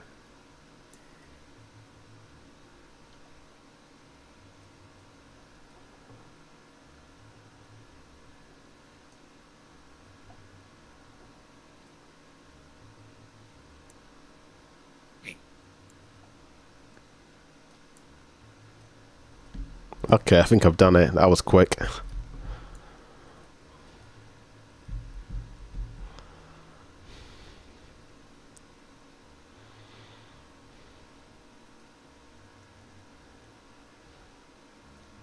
Have I seen any of these cartoon animated Superman shows? Oh, Injustice. I need to watch Red. Do you know what? DC have a lot of good animated shows, movies that we need to watch. There are some that We, are we need to stop. interesting, but We have to yeah. stop sleeping on them. Like the Superman Red Sun is very good. The Death of Superman's good. Superman Doomsday is good. World's Finest is good. Bro, there's so much, but I'm not. I won't. I won't put the. I won't put them here. I'll leave Injustice in here. Okay, Okay, all done. copy. I just shared the whole screen. Paste. Here's my list. Let me just have a quick look at it again. Wait, where's Superman 4? Is that Superman 4? Yeah. Alright, there you are. You're right there.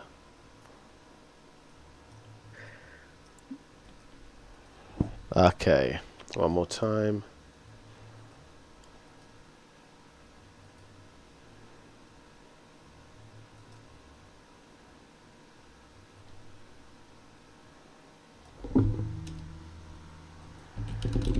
Alright, let's have a look at this. Okay. That's an interesting list. Alright. Yeah. Okay, so let's look at your bottom list. Oh shit. Oh well.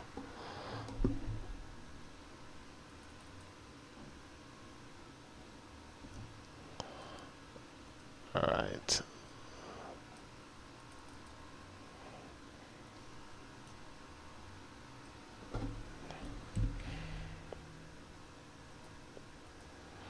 Okay, so at your bottom you have Justice League, Superman. You've seen the first Supergirl film? Ages ago, yeah, but I think I fell Okay, asleep to it. never seen that one. It's bad. I thought It's it was like very a bad. TV movie. Yeah, I guess you could call it a TV film, but it's not. It came out in cinemas.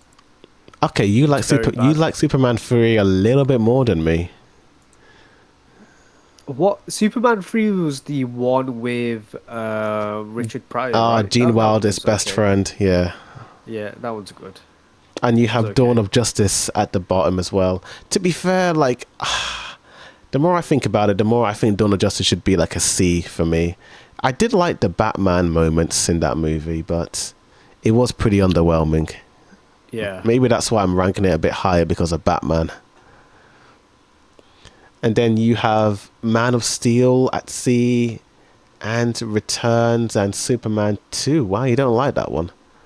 Okay, that's interesting. What happened in Superman 2? I don't remember Superman 2 as Superman much. 2 is where he fights Zod and his cronies in the movie. And then he loses his powers, and then he gets beat up in that cafe. Then he has to go back to get his Oh, powers. Superman. Yeah, I remember. Yeah, that I one. remember. I remember. Superman. Yeah, I have Yeah. the Justice League a little bit lower. Like, even though it's better than the original one, it's too long and 4 hours, it was dude. too edgy. It was so edgy. 4 hours. A 4 hour Zack Snyder cut, and bro, Yeah. I loved every single second of it. I thought it was cool, but man, it was so long. I think that's what's killing it for me. Yeah, I think it gave a lot of characters like breathing room It and did. space to grow, Yeah. and I loved it so much, dude. It was That's awesome. fair enough. Yeah, that's fair enough. I think I liked Man of Steel a bit more, even though I didn't really like that film.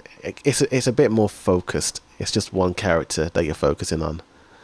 And then you have Superman, the extended cut at B. Yeah, it's not a bad place to put it. That's where I put Batman versus Superman and Superman Returns. I think I like that movie a bit more than you. Um, Yeah, yeah.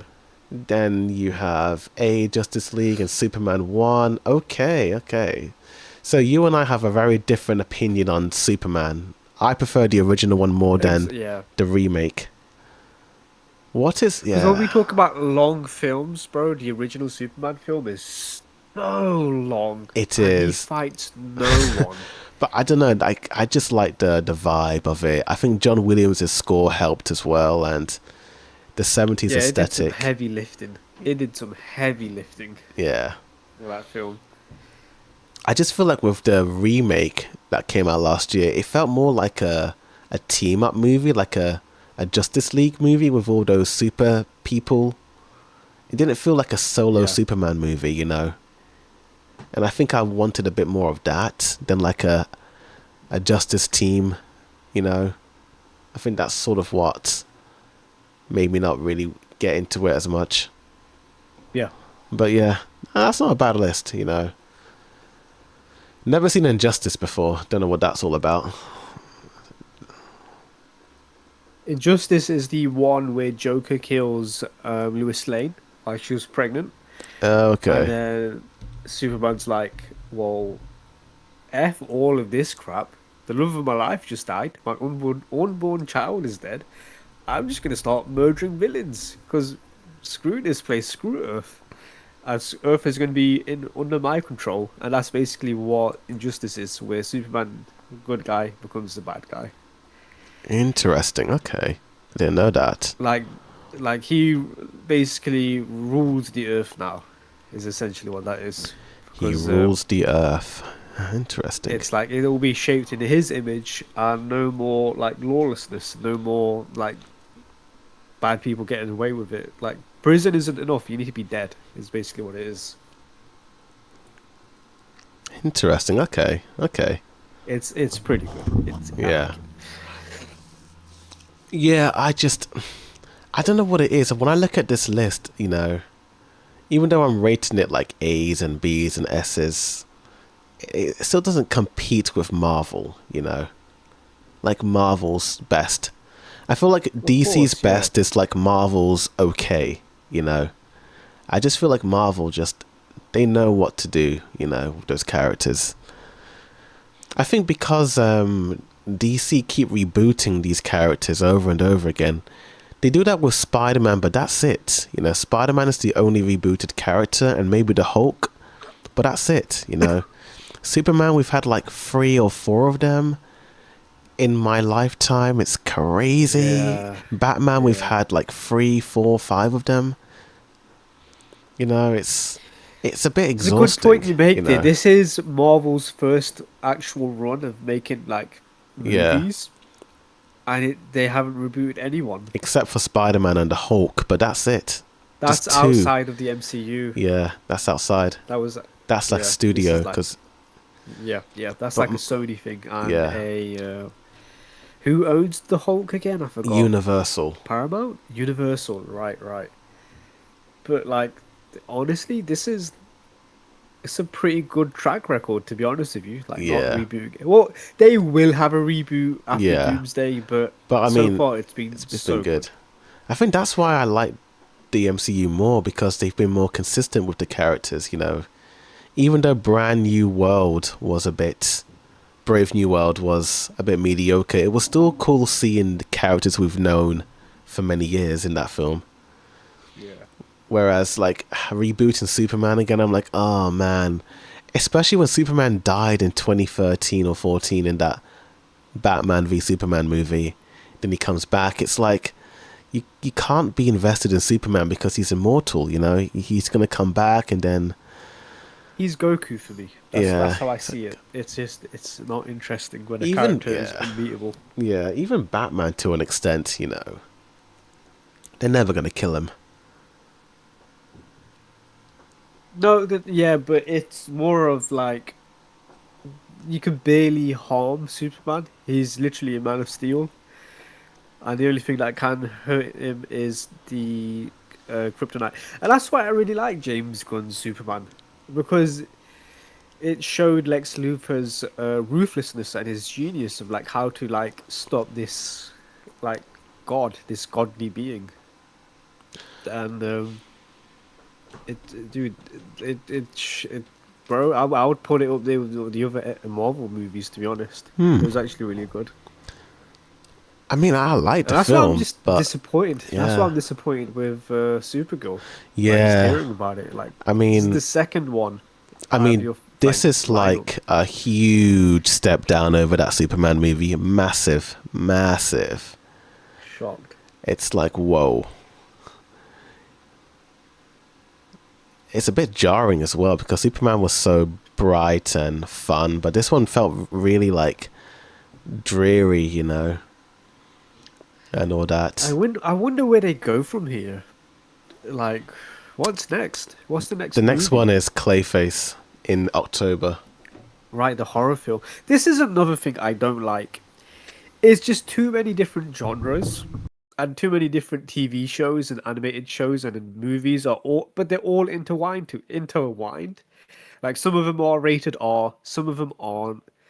Like if you want to be fully invested, you have to go through these different loops. But with Marvel, it's just hear these films and then occasionally hear some TV shows. With DC, you gotta watch this animated cartoon, we gotta watch this movie, we gotta watch these TV series based off these characters, and then you have to suffer through a horror film. If you even if you don't like horror films, like dude, it's too much. They're making It's a Mr. Terrific TV series. yeah. So, yeah. That's the guy who I was talking about earlier with the T logo on his shirt. Mr. Terrific, yeah. Yeah, I think these TV shows are killing these cinematic universes. And I think Marvel are starting to pick up on that. It's why Doomsday feels more like a sequel to Endgame than anything else.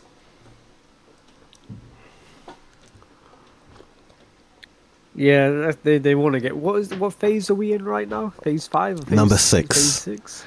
Six, yeah. Phase five was a wet fart. Yeah. I don't Phase blame 6 them for is like hitting the not reboot. bad, actually, you know. We've got like our Fantastic Four and Yeah, Thunderbolts. I thought that was good. And even, Thunderbolt was better. Yeah, yeah. Thunderbolt was better. Although Daredevil was disappointing, so I don't know how to. I feel like the TV side of things are like, you know, I don't know what it is with Marvel shows where they start off good, then they end up being disappointing, you know. But the Netflix shows for Daredevil wasn't like that. It had a very satisfying ending. So I don't understand why Marvel can't do endings for shows right. It's Yeah. weird. Anyway, but that's that. That is that. Oh, did you ever see Disclosure Day? No, is that out yet? It's been Or is out it for still in cinemas? weeks now, but it's looking like it's bombing. You know. No, I mean on streaming because I don't want to. Because I've heard things about it. I heard bad things about it, but I don't want to like see it in cinemas if it's not good. When does it come out on streaming? Streaming. When does it come out? It should be around August. Okay.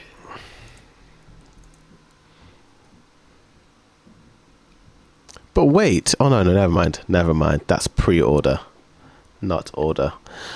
Yeah, I mean, I watched it. I thought it was great, you know, but I don't know if you really need to rush to the cinema to see this one. You know, No, there's I don't other think so. films that I think are more of a priority. The Odyssey, Spider-Man, I think. Oh yeah, Moana, the remake is coming out, isn't it? Next week. Yeah, I heard about that. Yeah. Yeah. Did you watch the House of the Dragon? No, I have not seen that yet. I'm gonna be honest. I kind of forgot about that show. I didn't even realize it came out until like a couple of days ago. I won't like talk about the show, but did you know these two episodes that have come out were meant to be part of the season two's ending? I don't know that. And it makes so much sense because I watched these first two episodes and I was so confused with like what the hell is going on. And it's because it's picking directly off of season two. It was meant to be like added on. Like this was literally meant to be. Wait, how many episodes did season two have? Was it six? House of the I Dragon. think it was 8.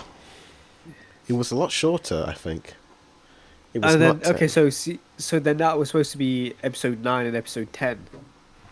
Because when you watch it as it's like a season premiere of season three, it's so confusing because everything is going so fast and like it's referencing stuff that you're meant to remember, and it works a lot better as this episode 8 and an episode 10, especially see. Oh, dude, the way season two, this episode two ends. Sorry, the way episode end two, season.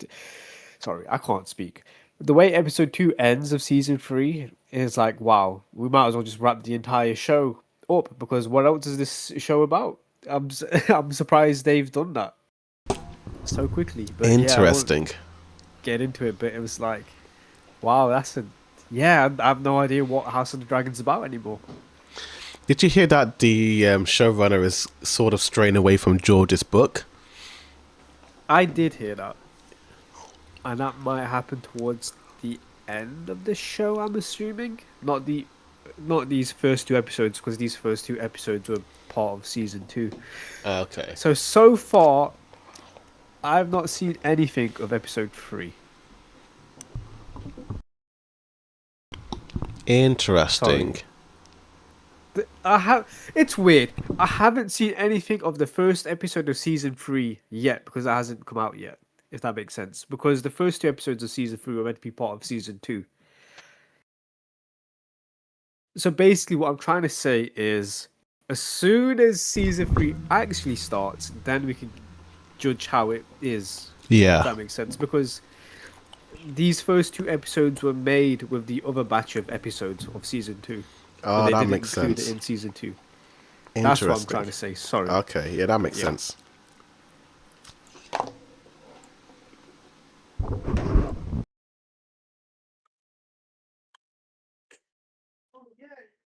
but it makes sense. Once you Okay. see it. Okay, I'm quite interested now. Okay, I'll probably I'll end up seeing it when I have the time to watch it. But yeah, okay, cool. In other news, Toy Story 5. I mean, how's that done at the box office? Toy Story number 5.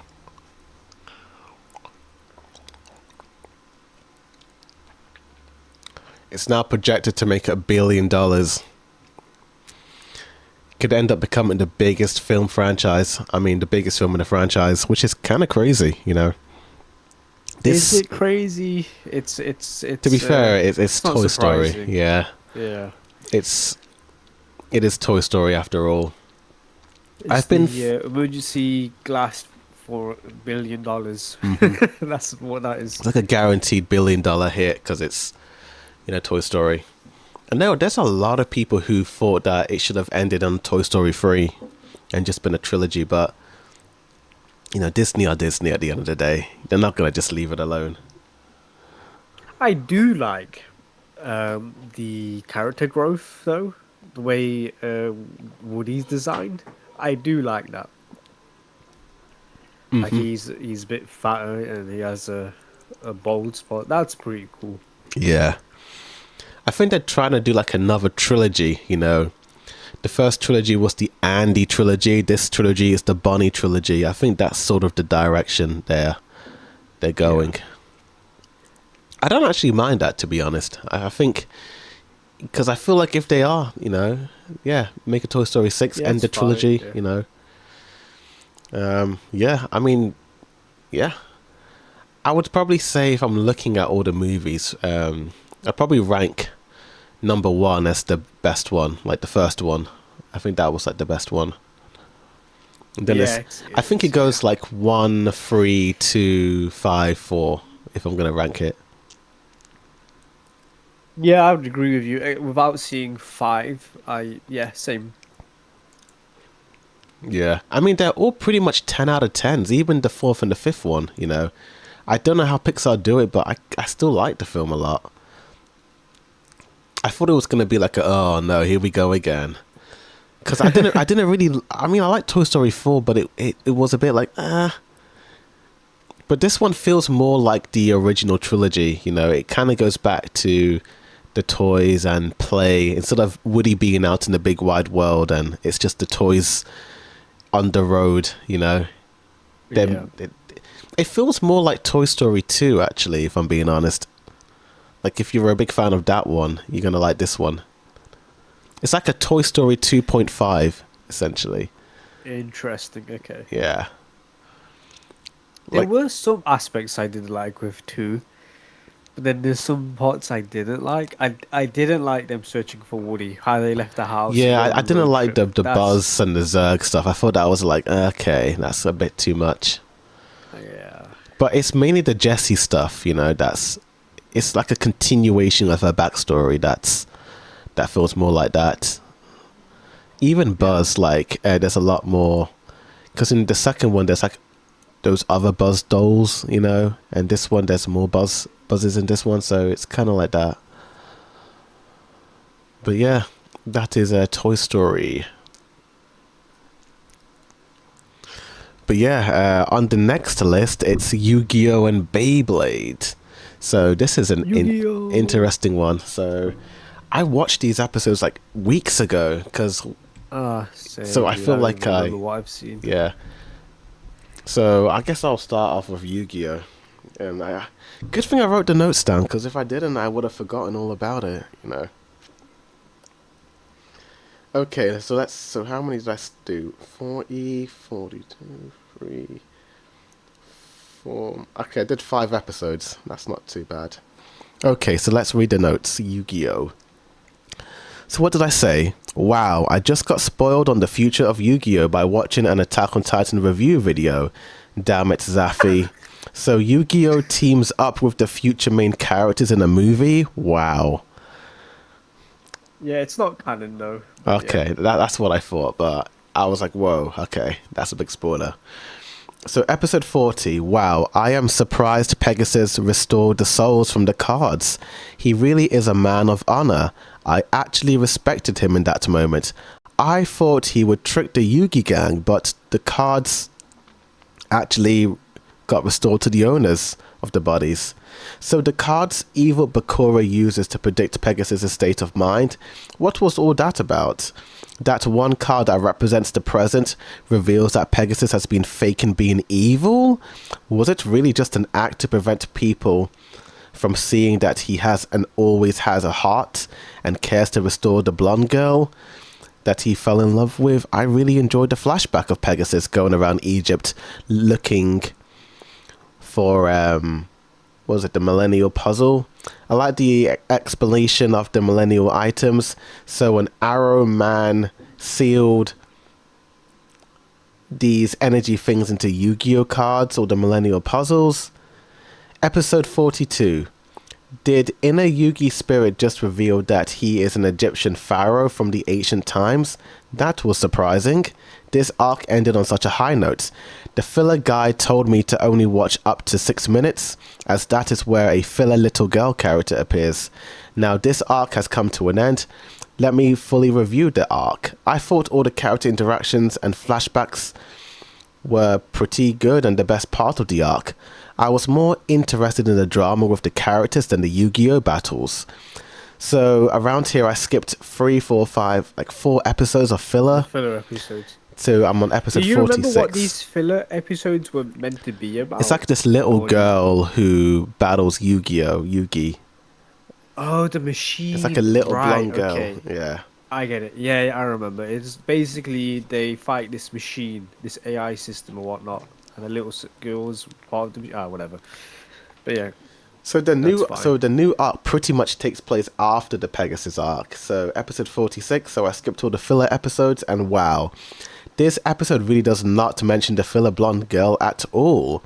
This new Duke Devon dude, while he has a cool hairstyle, has such a nasty personality. I really like seeing the cast in different outfits. I think they look cooler in these new designs. I really like the Devon Mansion Yu-Gi-Oh area. I like the clean modern look of the arena. The Yu-Gi-Oh fight is actually amazing.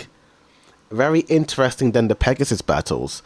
I like the sword guy who can absorb the elements and use it as his own. Joey Sword Blast Beast attacking Devon's Dark Bat made me laugh, as the explosion was given primary school explosions when it came to the sound effects and animations. Lol. Joey is such a stupid character.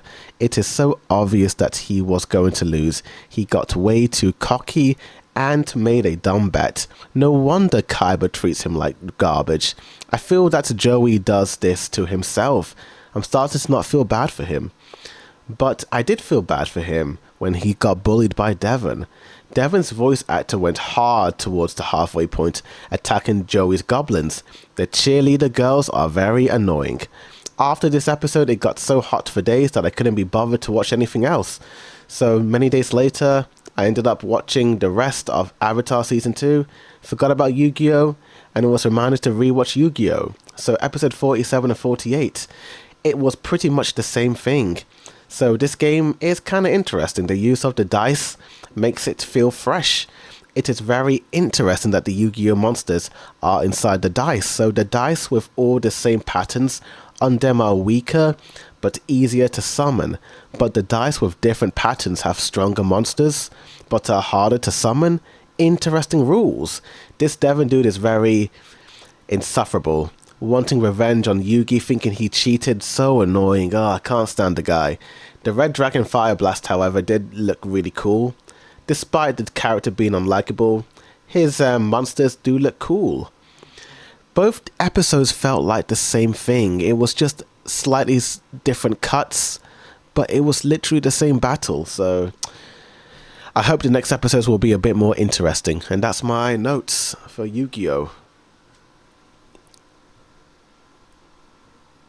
How many episodes was that? That was 5 episodes. 5 episodes. Well, 5.5 actually, because one of them was like half canon. Yeah. I think I watched one, two, three, four, five, six, 6.5. So, what was the last episode that you were on for Beyblade? Ryuga. Let me pull it up actually. It was episode 36. Okay, let's have a look. Beyblade Metal Fusion episode Oh right, was this 36. the Jinga versus the Bullseye dude? Oh, so you so Raiga battles Tsubasa. The next episode was Sora returning and Right, it was Kenta. a Sora. It was a Yeah, Sora side quest or whatnot. yeah, Sora It was a was in the Sora episode, centric episode. and Kenta as well. Uh, Kenta as well shows up. There was these Sora confronts these terrorists that take over these Beyblade stadiums, and they were just like trying to steal points of people. Yep. Um, Sora. I didn't write notes for this one, but I should have. But Sora basically, uh, he got help with Jinga, and Sora is an interesting character because he basically lies and says that he's Jinga's protege, but Yeah. he's not.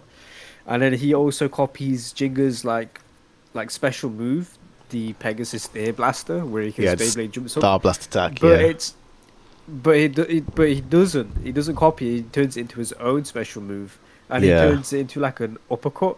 But he doesn't have full control of it, and then he keeps getting eliminated. That's what happens in the other episodes. Yeah. Jinga shows up. He supports Sora, but he doesn't take the glory from Sora, and he lets Sora finish the job. Boom, bang, he does it. Easy win. Let's go to the next episode. Episode Also, 38. Sora leaves. Sora leaves, so Oh that yeah. means we're never going to see Sora again. That's interesting. Episode 38. The crew finds out that Jinga doesn't have enough points, and Oh yeah. there's one tournament left open before like the big tournament starts. So Ah, I like, remember okay, this episode. I watched it live. Oh man, memories. they're like, all right, Jinga, you get your ass over there, you get the points, and then we'll root for you. And then all of a sudden, Tsubasa shows up. He's Yep. like, well, I need to beat Ryuga, but for some reason, you're the one that can beat Ryuga, but not me. So I'm gonna fight you, and if I beat you, then I can beat Ryuga. Yeah. And then that's holding up Jinga from going to the tournament, but he needs the points, so he can't waste time fighting Tsubasa. So all the Jinga loyalists shows up and Yeah. tries to stop Tsubasa, but they get their ass handed to him one by one. Tsubasa's Yep. too strong. Jinga returns. He's like, you know what? Forget the points. Forget Beyblading. Forget all this stuff. I just like hanging around with my friends. None of this really matters. And then I'm like, okay, what asshole are they going to use to get him into the tournament? Yeah. Because obviously there's no way he's not going to be missing the tournament. Yeah. The Phoenix shows up. Mr. Phoenix is Man. like, nah, you're not going to fight Jinga. I will fight Jinga. Don't know why. I don't know why everyone wants to ruin Jinga from not going to this tournament. They just want Yeah. to stop him from whatever. Phoenix and Jinga fight, right? They have Yep. their rematch. And this is where this show surprised me and it generally gets interesting now. Jinga pulls out moves from his friends, bro. I did Yeah. not expect that. Jinga used Kyoya's tornado blaster thing, which was... that pulled me from surprise, bro. That was sick. Yeah. And then, yeah, that's his Blader spirit, I guess. His Blader spirit increased because of his bonds with his friends, and then that allows him to use his special moves with his friends or whatnot. Does that mean his team, his friends, can also use his special moves? I don't know. Maybe his unicorn is the only Beyblade could do that. But yeah, Jinga ends up beating Phoenix. Phoenix is like, okay, do you know what? Here, you can have my points. And he has 90,000 points. Yeah. Who the hell has he been battling to get 90,000 points? Yeah. We don't know. Yeah. I And then also, Jinga sees his dad in Phoenix, so that's put me off. Like, oh, maybe it's not Jinga's dad. But even though he speaks to Jinga like he is his dad, like, you need to do better, you need to do this, you need to do that, or whatever. That episode ends. We've seen so many times where people show up that aren't in the bracket and fight. That you're clearly breaking the rules. The WBBA is not doing anything. They're Yeah. doing whatever, man. The WBBA hold no importance whatsoever. If I don't think they're going to be a big part, a big story, a big part of this story, to be honest with you, because their presence is. He's the only presence. He's the only character that's representing them, and their presence is very small. Next episode, the giant tournament starts. Episode We just 40. gloss over some of these fights that no one cares about. We see Benkei be the bullseye dude who's got like pinpoint accuracy, and then it's Kenta versus the Krabby guy. That this was a funny gag because Krabby loses Yeah. while Krabby's still talking. That was a funny little moment. Mm-hmm. And then we glossing over that next duel because I don't remember his name. And then we get to the big duel.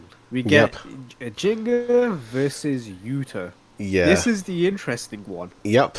because I don't think Jinga uses his special moves from his teammates in this one. He just uses his own abilities here. And then Yuta does something interesting. Yuta uses his second special move where he can shoot like green laser beams out. And then somebody says something baffling to me. And I'm like, whoa.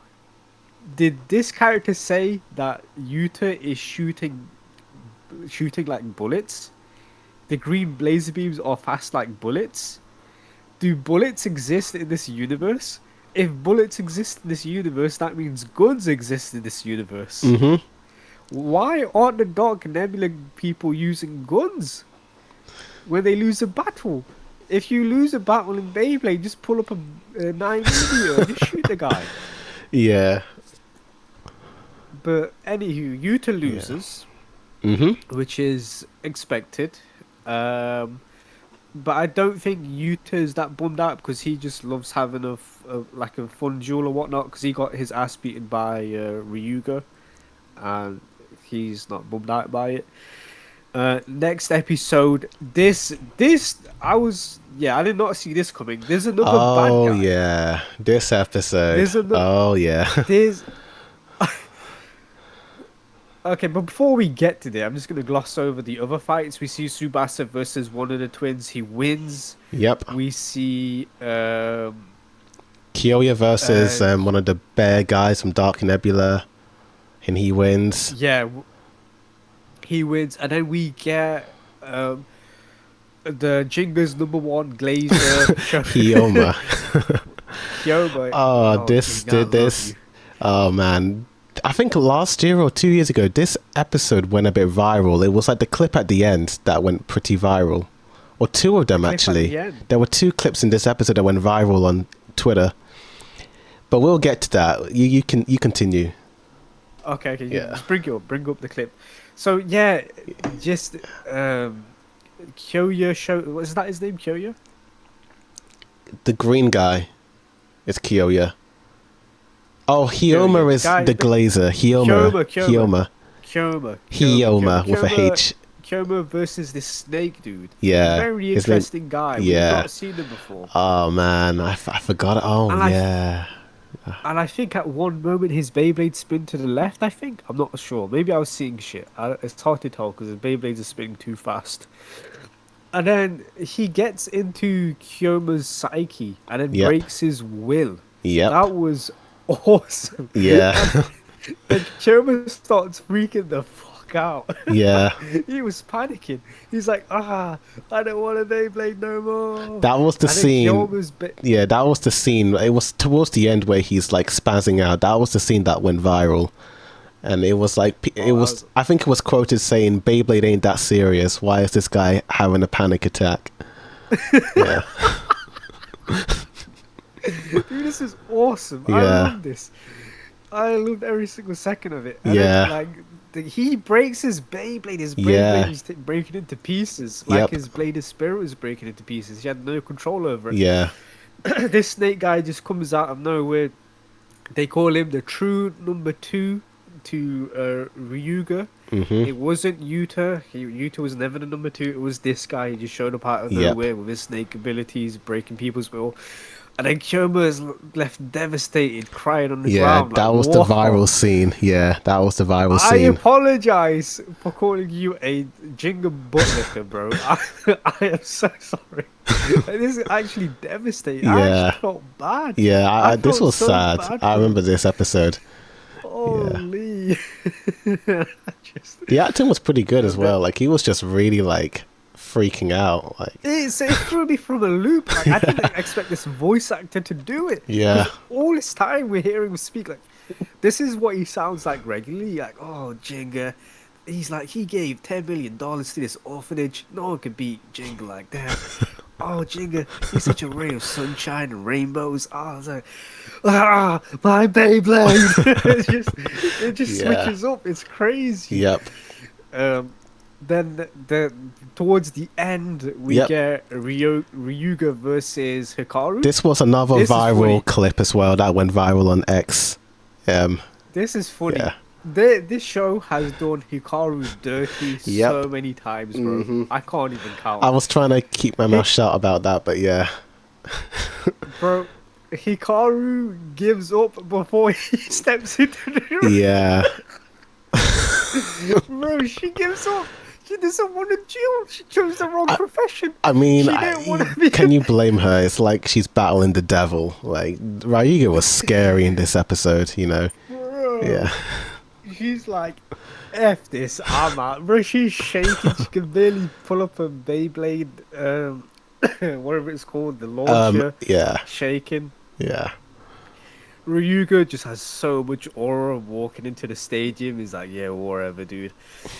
And now, this is something I've never questioned in Metal Fusion before, or even the previous Beyblade series. Mm-hmm. Can these people see this dragon? Can they see this physical dragon swirling around in the arena? Can people see it, or I is mean- it just something the Beyblade spiriters can see? I don't. It's kind of a bit of both, I think. I mean, the way the crowd reacted when they ran out of the stadium, like, it does allude to the fact that they could see the three dragons, but If the WBBNA isn't here, whatever they're called, yeah. if the organization doesn't care about seeing three dragons or whatnot, then I don't even know anymore. Yeah. I don't even know. Hikaru dies this episode. Crazy. She's dead. So yeah, just Hikaru's dead. Yeah, Ryuga blasts a hole through the stadium. That was insane. Yeah, that's an illegal move, by the way. Yeah. Killing your opponents and then destroying the stadium, but he's still in it. WBBNA don't give a crap. Tsubasa doesn't. Whatever. Next episode. Episode 42. Let me just scroll through it quickly. The Dragon's Punishment. That's what it's called. This is about Yuta. Yuta is out of the tournament, but he still wants to play. Like, Beyblade's fun. And then the leader of the Dark Nebula was like, Beyblading is fun? You fool! These are weapons. These are like... Well, he doesn't say that technically, but that's what he's implying. Like, these are like more than just mere tools for fun or whatnot. So he just kidnaps this kid, and then he sends him to fight against this snake dude. And then he also sees Ryuga like destroying all these other Beybladers that have lost Yep. in this tournament, like Mm-hmm. absorbing their energy. Yeah. And then Yuta has the gall to say, "Oh, I didn't join the Dark Nebula to do this," as if he wasn't freaking terrorizing other people when he was dueling them. Yeah, He hypocrite. was turning sand into liquid Yep. at some stages. But he was terrorizing people. What do you mean he didn't join the Dark Nebula for this? What are you talking about? And then, he just fights the snake guy. yeah. And while that's happening, Kyoya Kyoya and talk to Tsubasa. each other. Yeah. They're like, don't get in my way. I'm going to be fighting Ryuga. I'll be the one to defeat you, bro. None of you are beating Ryuga. Let's be real. The only one that generally has a chance, and I actually believe it now because of his abilities, is Jinga. Jinga's the only one that has a chance of beating Ryuga, bro. I can't lie. Beyblade is heating up. I'm actually very interested now. Yeah, And then it we gets interesting, but yeah, keep going. Yeah. it goes back to Yuta. Yuta is like, I think he's losing at some point, and then he starts to cry because his Beyblade spirit broke. Yep. And what? Yeah, because previous episode we saw the brackets, right? We saw Jinga was up against this snake dude next. And I'm like, okay, so what's gonna happen is Jinga's gonna fight this guy. He's like, I'm gonna do this for my friend. How dare you make him cry and all this? But no, we'll talk about it in the next episode because he's not gonna be fighting that snake guy, whoever his name is. Yuta does something with his Beyblade, and then he escapes out of that building. He does something and he escapes. Mm-hmm. And then next episode, I only watched a bit of it, but we find out the bracket has changed, and they're like, how can the Dark Nebula do this? They always do the schemy stuff. How dare they? But like, bro, you were in tournaments where people just enter Yeah. where they're not even in the bracket. So why? How is this a shock? How is this? How are you surprised by any of this? this is this is not a fair tournament to begin with. But let me just pull up the bracket list because I actually forgot who's fighting who. Yes, Oh yeah. Tsubasa. So it's so let me see. So it's Kenta and Reggie, Pisces and Snake Guy, Subasa and Kyoryo, Benkei, Benkei, Kyoryo Benkei. Oh, here it is. So it's Tsubasa. they kind of and changed it, Ryuga. yeah, because it was Benkei and Kyoryo. I Yeah. I worry for Kenta, bro, because Kenta is my favorite character, and I really want him to win this entire tournament, bro. He's gonna pass out when he fights this snake dude. I have no hope in that guy. And it is interesting that we're going to be getting Jinga versus that psychic dude again. That's a bit boring. Now that I see that, it should have been Jinga versus the snake guy, and then Kenta Yeah. versus the psychic dude, Hmm. and then Jinga versus Kenta in the semi-finals. Yep. That would have been more interesting. But now we're just going to see Kenta lose to this snake dude, and then Jinga beat the psychic dude, and then Jinga versus the psychic dude. No. Jinga versus the snake guy in the semi-finals, and obviously Jinga's going to beat him. Ryuga's going to beat Tsubasa. He's going to beat Kyoya, and then it's going to be Jinga and Ryuga in the final. Is what I assume is going to happen. Maybe there's going to be shenanigans afoot, but that's what it seems like it's going to be happening.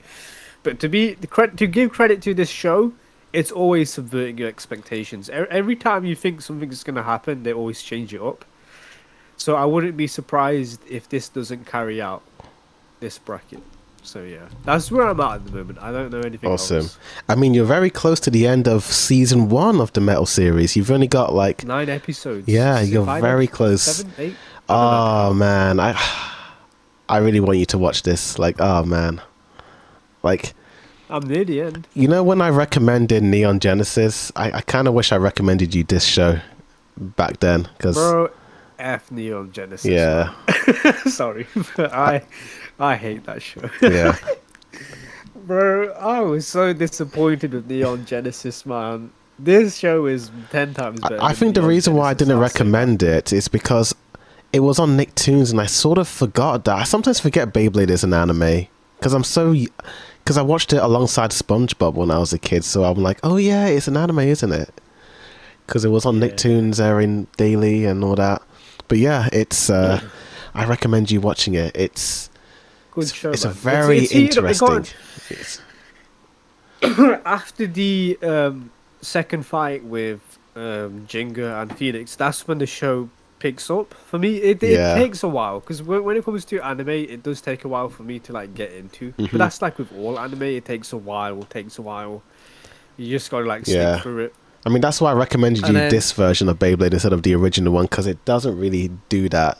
You know, Yeah. it's kind of like it's The very old one is yeah. just more for nostalgia. Yeah, honest. it's like if you like the music and the soundtrack, then it's for you, Yeah, but this show it's has good music. This yeah. this Metal Fusion has good music. I'll say that as well. And the animation's pretty good. And I don't think I've noticed any PNG images so far. No, it's been yeah. The That's battles are pretty fun to watch in this series. I did criticize the CGI Beyblade in the early episodes, but bro, they've really done a good job of it so far. Yeah, yeah. I think it gets even better, like the animation. But yeah, I can't And wait you're for you. telling me there's two more series after this Yeah, there's 2 more seasons. with the same characters? Yes, same cast. Oh, let's go, bro. Yeah. Let's go. Oh man, I wouldn't even know how to rank it because to me it's all one show. Although I have seen Metal Fusion the most because it was on Nicktoons the most. So I've seen But these I'm episodes assuming more. Metal Fusion has like an actual conclusion for the ending, right? And then it's a whole new story for the next Yeah. I series. mean, it I'm is a new guessing. story, but it's the same characters and it's. I can't really say too much, but yeah, So it's it's. just a new Yeah. arc, It's a new essentially. It's arc, just a new yeah. arc. Metal Masters is Oh, a so new that's arc. It's like, it's like okay. any anime, like the My Hero. Like It's any like, anime, but they it's split like, it up into yeah, different Okay. arcs. It's kind of like that. This is like the Metal Fusion arc, and then you got the next ones. But yeah, Yeah, that's interesting. Okay, yeah. I'm really interested in you seeing the rest. That yeah, but yeah, it's. God, I've So seen these this is only episodes the so many. first arc. There's 3 arcs basically, and this is the first of 3. Yeah, the first of 3. Yeah. Okay, okay, that's good. Okay. So yeah, yeah, I recommend you watching the rest. You know. Oh, absolutely, I will. The same way with Yu-Gi-Oh, because it does pick up when we Yeah, get to like a I'm certain actually. arc. Yeah, I think it's getting good, getting interesting for Yu-Gi-Oh. Awesome, awesome. So I'm still watching that one. So yeah, can't wait for that. Although I'm trying to get back into JoJo as well before the new season comes out. There was another show that I started watching as well because I had Disney Plus. I started the original X-Men series, Oh, the that animated one. X-Men cartoon. Yeah. Interesting. Uh, I only started watching it because of the X-Men 97 cartoon and how that show just gets nothing but praise. And I'm like, okay, I really do want to watch it, but I think I have to watch the original cartoon first because that's Yeah, what you that kind of series is do. based off. Yeah. And so far, I'm on season 1, and it's good. It's pretty good. It is all over the place. You see, dude, you see some characters that are like big bad guys early on in these series in this show. It's crazy. It's crazy how out Interesting. there this show is. It's crazy. It's good. Crazy in a good way. Crazy in a good way. That's nice to hear. Okay. Interesting. I'm actually kind of curious. I haven't really watched like a cartoon in a long time. Like anime is different, but like a Yeah, cartoon dude. cartoon. It's because it's an old 90s cartoon. The animation is amazing. Yeah. It's literally up there with these old 90s anime. Yeah. And I'm It's not like it's really up there, dude. I It's wouldn't even so just good. say like old school anime, but even like old cartoons from like Nickelodeon and Cartoon Network, like they still look good to this day. Like I think I saw Hey Well, yeah, Arnold because they a were couple of years competing ago. because Yeah. they oh yeah, that's true. But specifically the 90s, they were competing head on with anime Yeah. Yeah, they because were. anime was being aired on like Western TV shows and Hmm. being dubbed over, and then these cartoon Western animators like, well, we could do better, and I then they did produced actually this. watch the first was it 6 episodes of Sonic X on Netflix. I had no idea it was on Netflix, and I felt nostalgic, and I just decided to rewatch it. Is that anime? Yeah, Or was that Sonic X. cartoon? Sonic X is a Okay. anime. Yeah, yeah. It's That's actually on Netflix pretty now. good. Okay, Like interesting. from my memory, I'm like, oh wow, I forgot how. It's a really fun show. It's very fun. You know, it's kind of got that same vibe as Beyblade. It's just a fun show to watch. You know, I think it's the best animated Sonic has ever been, in my opinion. Yeah, I don't. Yeah, because they tried with other stuff and it just doesn't hit the Yeah, same. it didn't hit. This was like the best. This was the pinnacle, of animated Sonic. It came out during the time when the Sonic second adventure game came out. What was it called? Sonic Adventure 2. Yeah, it was Yes. around then. Sonic Adventure 2. Yeah, Yeah. yeah. So the promotion for this show was crazy back in the early 2000s. Like, it was everywhere. But yeah, good show. Good Yeah, show. because it has it has Shadow in it, right? Yeah, So Shadow. because this is the only anime, Sonic anime, that is kind of like close to the video games it's Yeah, based off. it is the very And then closest one. Yeah. everything else is just It's just, like, let's age up these characters, let's change yeah. their design, It's let's more do this, let's Americanized. do that. Yeah. But this one is staying true to like where it comes from, like Yep. what it's based off, the video games. Yeah, pretty much. But yeah, I did see that. But yeah, apart from like Yu-Gi-Oh and Avatar and Supergirl, I don't think I've seen a whole lot of stuff. I'm trying to think actually, what have I seen on Netflix? I'm sure I've seen something, but I'm just not remembering it. World Cup football. You been keeping up with that? No. I do see Yeah. like the TikTok edits every now and again. I know England are gonna fight Mexico on Monday. I know that. I know. Yeah. Do you know Mexico. the Ghana voodoo guy was putting a curse on Harry Kane? What? That happened? I didn't see Oh, that. it was on TikTok. There was this voodoo dude who was like, "I'm gonna put a curse on Harry Kane. And I'm gonna make England lose." And, Bro, it's a bit late now. Ghana lost to Colombia yeah, yesterday. yeah. But yeah, apart from that, I haven't really seen a whole No. lot. I need to Okay. try and watch Devil May Cry, but I just it's been so long since the previous season that I'm a little bit detached from that show. They're working on a season 3 right now. Oh yeah, the final season, I think. Final Yeah. season is gonna be.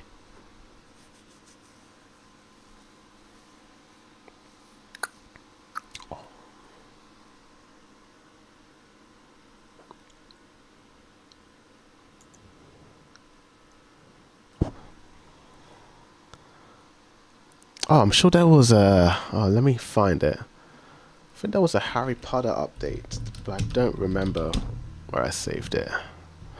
Ah, yes, here it is. So, in this Harry Potter HBO update, Nick Frost says that some people won't like his version of Hagrid in the TV show, and he wants to do something a little different to what Robbie Coltrane did, which I Okay. kind of say, yeah, go for it. Do something different. He's Like, going to be a bit more, I guess, childish, I guess. yeah. More, I mean, Hagrid was more kind of like free. that, yeah, in the movies, but Or like, I imagine Nick Frost's Hagrid, like, rolling around on the ground or something like yeah, that. Is what I... Like, something that the previous yeah. Hagrid didn't do. It's gonna be a little. He said something kind of not controversial, but some people are like, "What?"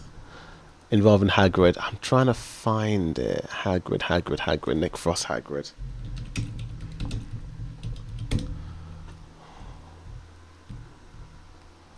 Oh, I can't even find it. Hmm.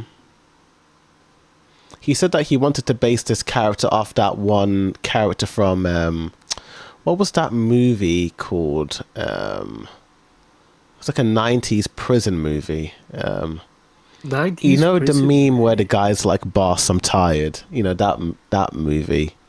Oh, Green Mile. No, Green not Green Mile. Mile. Yeah, Yeah, Green is it Green Mile. Mile? Yeah. He wants to base that character off that dude who said that line. Interesting. Yeah. Okay. Almost, yeah, kind of like that. So I'm interested to see what it's going to be all about. Is Hagrid like a prisoner in the show? In the book, sorry. He's kind of more like the movie character, to be honest. Like what you see in the Okay. film is pretty much what Hagrid is in the book. Okay. Okay.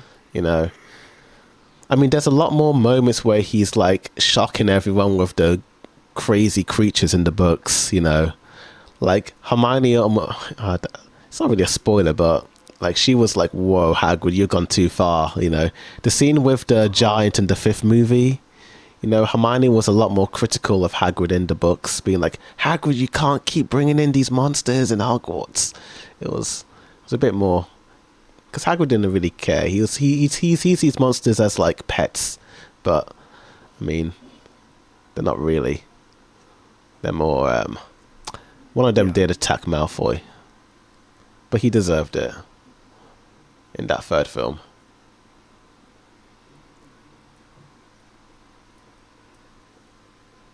But yeah, can't wait for this one. They're saying it's gonna come out on Christmas Day. And 2 years for season two, was it? I hope Something not. like I that. hope they're beginning to film it this fall, so hopefully it will be released in 2027. They kind of have to speed up the process, to be honest. These kids are growing. But I'm going to be honest, this first season is going to be quite similar to the movie, because the first two movies are pretty much the books. Like, they do a good job at adapting the books. It's really the third movie onwards where it starts to be really different in tone to the books, you know. But I am curious to see how you're going to react to the book accurate version of Harry Potter, because, as much as I love the movies, there are stuff that the movies don't quite get and nail.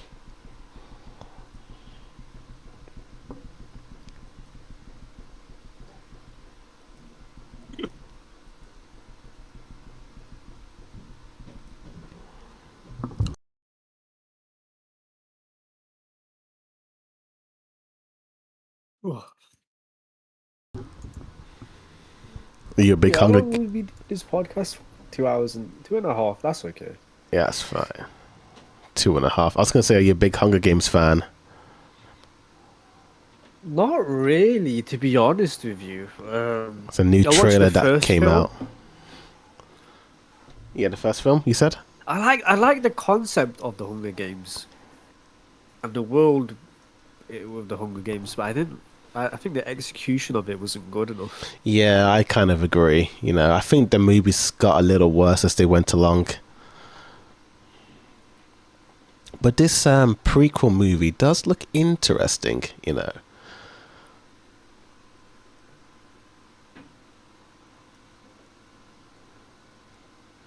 You know what? I would say Woody Harrelson. They really do make him look younger here, which is pretty good. Yeah, probably the best part.